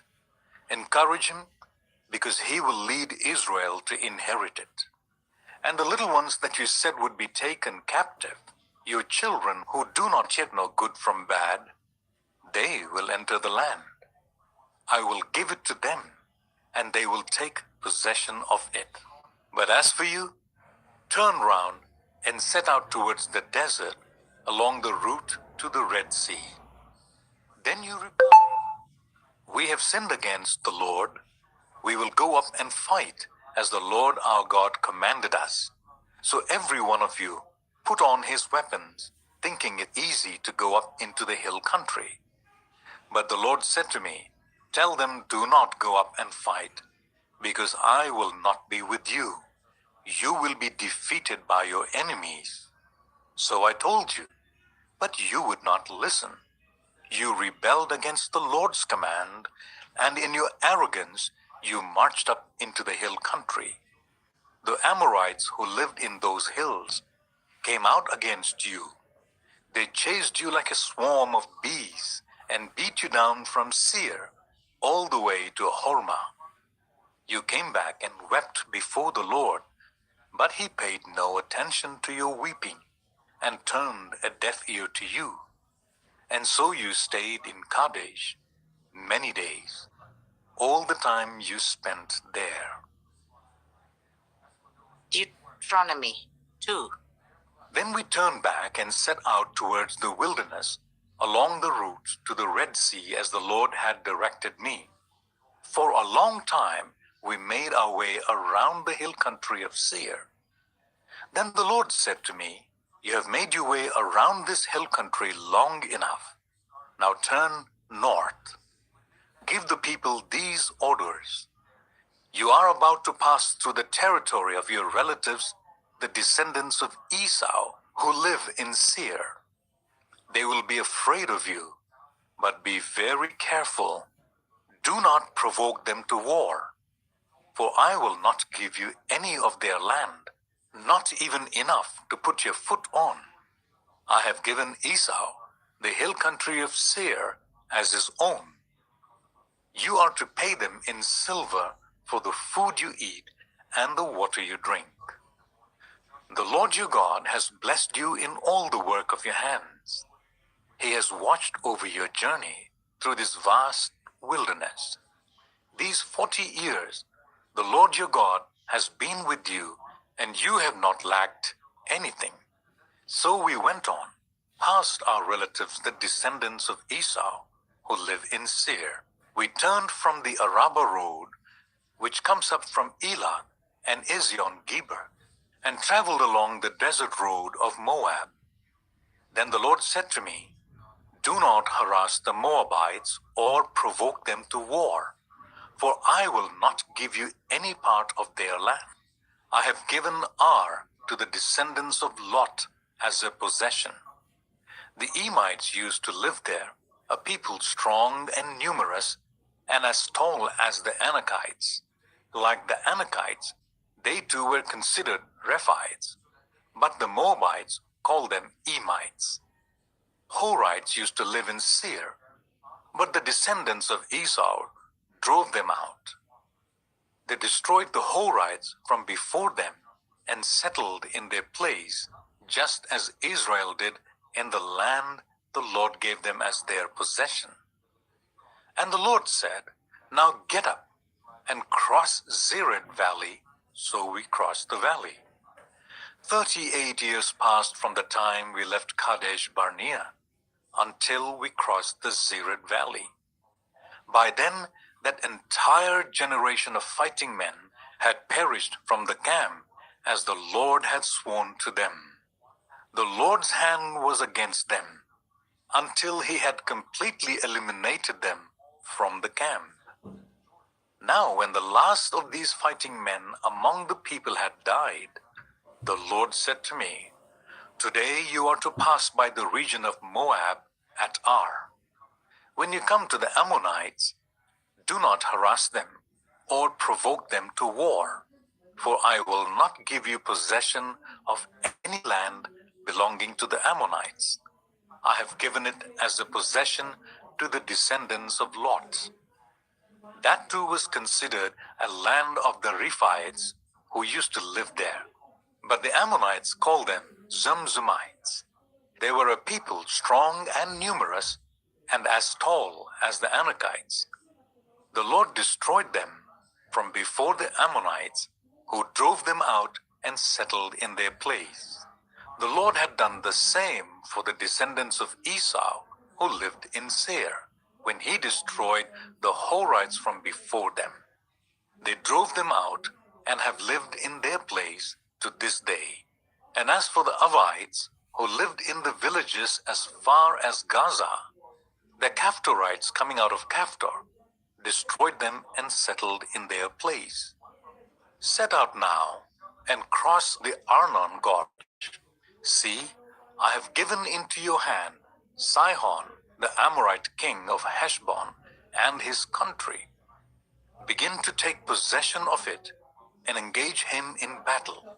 This very day, I will begin to put the terror and fear of you on all the nations under heaven. They will hear reports of you and will tremble and be in anguish because of you. From the desert of Kedemoth, I sent messengers to Sihon, king of Heshbon, offering peace and saying, let us pass through your country. We will stay on the main road. We will not turn aside to the right or to the left. Sell us food to eat and water to drink for their price in silver. Only let us pass through on foot, as the descendants of Esau, who live in Seir, and the Moabites, who live in Ar, did for us, until we cross the Jordan into the land the Lord our God is giving us. But Sihon, king of Heshbon, refused to let us pass through. For the Lord your God had made his spirit stubborn and his heart obstinate in order to give him into your hands, as he has now done. The Lord said to me, see, I have begun to deliver Sihon and his country over to you. Now begin to conquer and possess his land. When Sihon and all his army came out to meet us, In battle at Jahaz, the Lord our God delivered him over to us, and we struck him down together with his sons and his whole army. At that time, we took all his towns and completely destroyed them, men, women, and children. We left no survivors, but the livestock and the plunder from the towns we had captured, we carried off for ourselves. From Aroer on the rim of the Arnon Gorge, and from the town in the gorge, even as far as Gilead, not one town was too strong for us. The Lord our God gave us all of them. But in accordance with the command of the Lord our God, you did not encroach on any of the land of the Ammonites, neither the land along the course of the Jabbok, nor that around the towns in the hills. Deuteronomy 3. Next we turned and went up along the roads towards Bashan, and Og, king of Bashan, with his whole army, marched out to meet us in battle at Edrei. The Lord said to me, "Do not be afraid of him, for I have delivered him into your hands along with his whole army and his land. Do to him what you did to Sihon, king of the Amorites, who reigned in Heshbon." So the Lord our God also gave into our hands Og, king of Bashan, and all his army. We struck them down, leaving no survivors. At that time, we took all his cities. There was not one of the 60 cities that we did not take from them. The whole region of Argob, Og's kingdom in Bashan. All these cities were fortified with high walls and with gates and bars, and there were also a great many unwalled villages. We completely destroyed them, as we had done with Sihon, king of Heshbon, destroying every city, men, women, and children. But all the livestock and the plunder from their cities we carried off for ourselves. So at that time, we took from these two kings of the Amorites the territory east of Jordan, from the Arnon Gorge as far as Mount Hermon. Hermon is called Sirion by the Sidonians. The Amorites call it Senir. We took all the towns on the plateau, and all Gilead, and all Bashan, as far as Salekah, and Edrei, towns of Og's kingdom in Bashan. Og, king of Bashan, was the last of the Rephaites. His bed was decorated with iron, and was more than 9 cubits long, and 4 cubits wide. It is still in Rabbah of the Ammonites.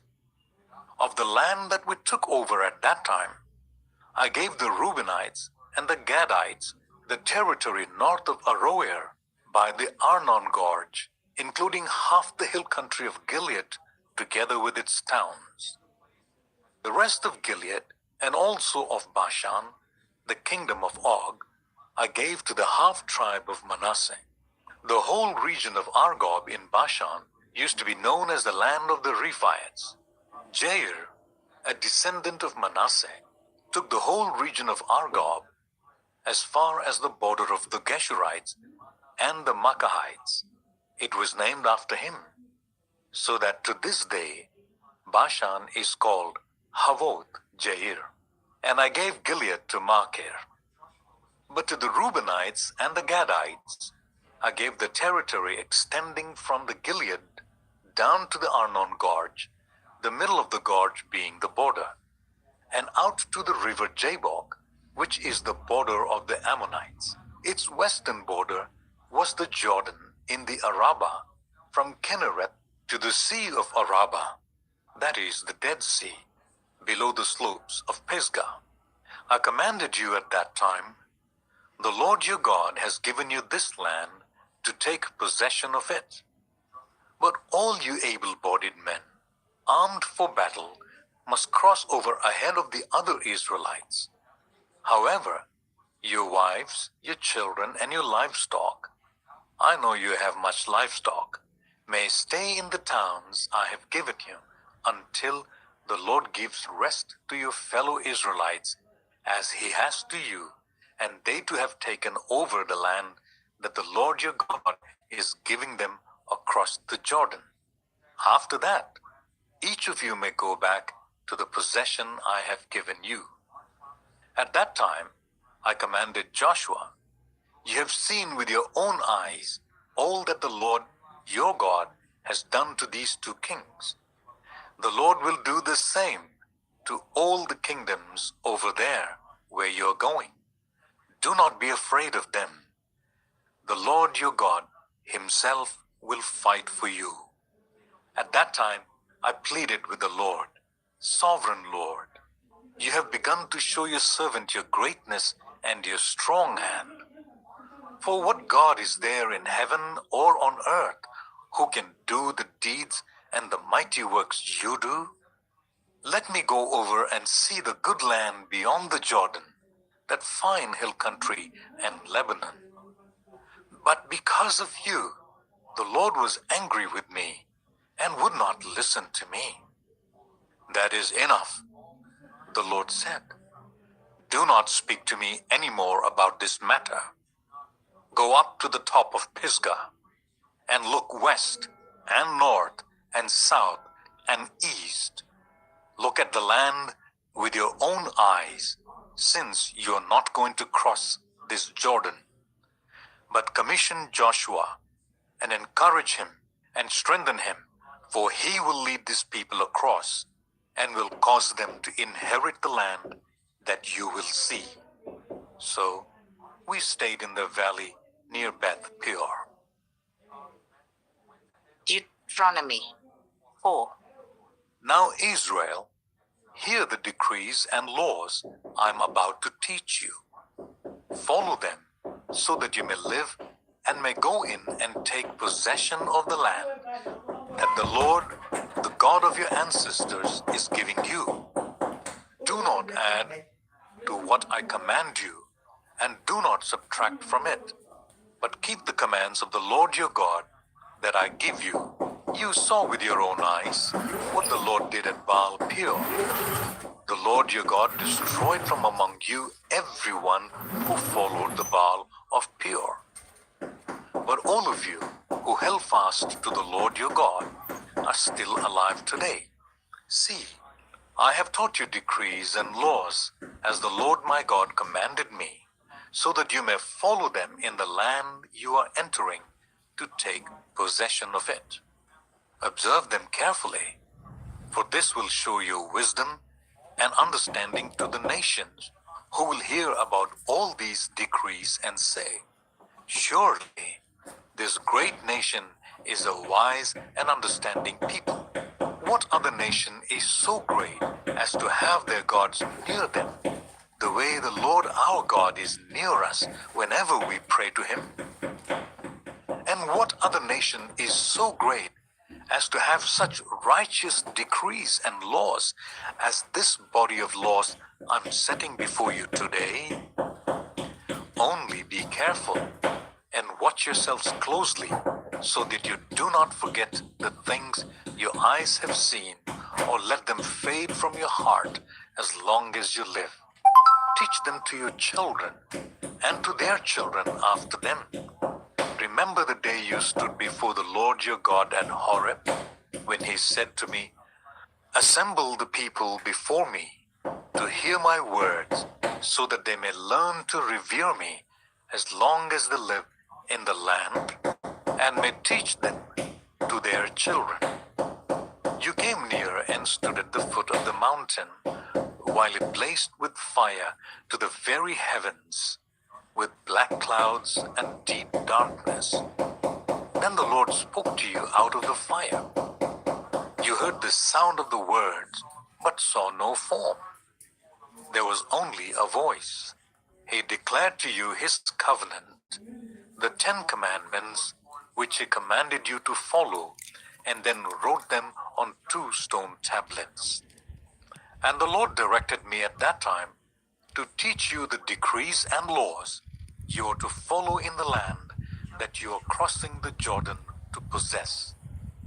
You saw no form of any kind the day the Lord spoke to you at Horeb out of the fire.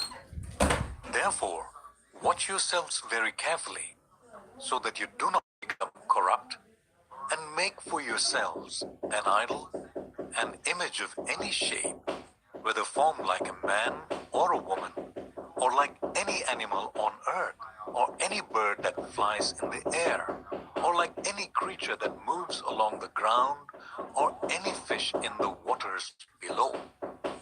And when you look up to the sky and see the sun, the moon, and the stars, all the heavenly array, do not be enticed into bowing down to them and worshipping things the Lord your God has apportioned to all the nations under heaven. But as for you, the Lord took you and brought you out of the iron smelting furnace, out of Egypt, to be the people of his inheritance, as you now are. The Lord was angry with me because of you, and he solemnly swore that I would not cross the Jordan and enter the good land the Lord your God is giving you as your inheritance. I will die in this land. I will not cross the Jordan, but you are about to cross over and take possession of that good land. Be careful not to forget the covenant of the Lord your God that he made with you. Do not make for yourselves an idol in the form of anything the Lord your God has forbidden. For the Lord your God is a consuming fire, a jealous God. After you have had children and grandchildren, and have lived in the land a long time, if you then become corrupt and make any kind of idol, doing evil in the eyes of the Lord your God, and arousing his anger, I call the heavens and the earth as witnesses against you this day, that you will quickly perish from the land that you are crossing the Jordan to possess. You will not live there long, but will certainly be destroyed. The Lord will scatter you among the people, and only a few of you will survive among the nations to which the Lord will drive you. There you will worship man-made gods of wood and stone, which cannot see, or hear, or eat, or smell. But if from there you seek the Lord your God, you will find him if you seek him with all your heart and with all your soul. When you are in distress, and all these things have happened to you, then in later days you will return to the Lord your God and obey him. For the Lord your God is a merciful God. He will not abandon or destroy you, or forget the covenant with your ancestors, which he confirmed to them by oath. Ask now about the former days, long before your time, from the day God created human beings on the earth. Ask for one end of the heavens to the other. Has anything so great as this ever happened, or has anything like it ever been heard of? Has any other people heard the voice of God speaking out of fire as you have and lived? Has any God ever tried to take for himself one nation out of another nation? By testings, by signs, by wonders, by war, by a mighty hand and an outstretched arm, or by great and awesome deeds, like all the things the Lord your God did for you in Egypt before your very eyes? You were shown these things so that you might know that the Lord is God. Besides him, there is no other. From heaven he made you hear his voice to discipline you.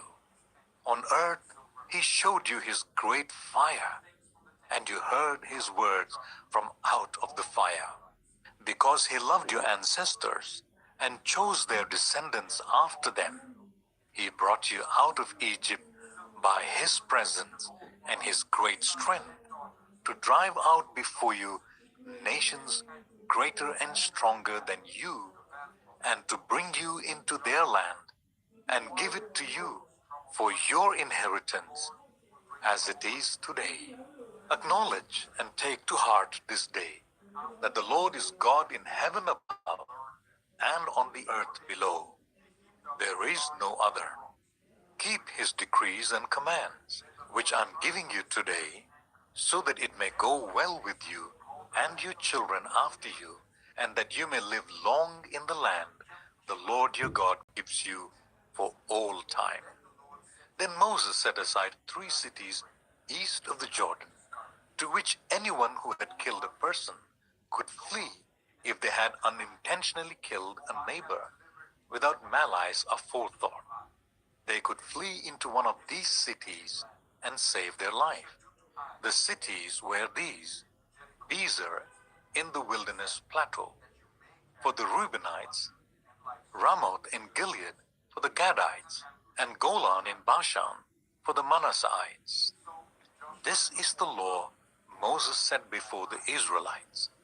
These are the stipulations, decrees, and laws Moses gave them when they came out of Egypt, and were in the valley near Beth Peor, east of the Jordan, in the land of Sihon, king of the Amorites, who reigned in Heshbon, and was defeated by Moses and the Israelites as they came out of Egypt. They took possession of his land, and the land of Og, king of Bashan, the 2 Amorite kings east of the Jordan. This land extended from Aroer on the rim of the Arnon Gorge to Mount Sirion, that is Hermon, and included all the Arabah east of the Jordan as far as the Dead Sea, below the slopes of Pisgah. Deuteronomy 5. Moses summoned all Israel and said, "Hear, Israel, the decrees and the laws I declare in your hearing today. Learn them and be sure to follow them. The Lord our God made a covenant with us at Horeb. It was not with our ancestors that the Lord made this covenant, but with us, with all of us who are alive here today. The Lord spoke to you face to face out of the fire on the mountain. At that time I stood between the Lord and you to declare to you the word of the Lord, because you were afraid of the fire and did not go up the mountain." And he said, "I am the Lord your God, who brought you out of Egypt, out of the land of slavery. You shall have no other gods before me. You shall not make for yourself an image in the form of anything in heaven above, or on earth beneath, or in the waters below. You shall not bow down to them or worship them. For I, the Lord your God, am a jealous God, punishing the children for the sin of the parents to the 3rd and 4th generation of those who hate me, but showing love to 1,000 generations of those who love me and keep my commandments. You shall not misuse the name of the Lord your God, for the Lord will not hold anyone guiltless who misuses his name. Observe the Sabbath day by keeping it holy, as the Lord your God has commanded you. 6 days you shall labor and do all your work, but the 7th day is a Sabbath to the Lord your God. On it you shall not do any work, neither you, nor your son or daughter, nor your male or female servant, nor your ox, your donkey, or any of your animals, nor any foreigner residing in your towns, so that your male and female servants may rest as you do.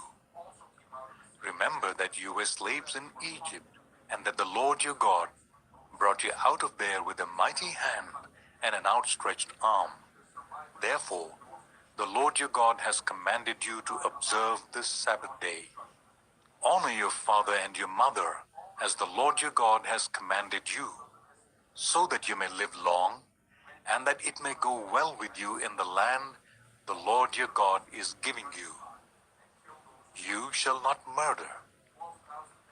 You shall not commit adultery.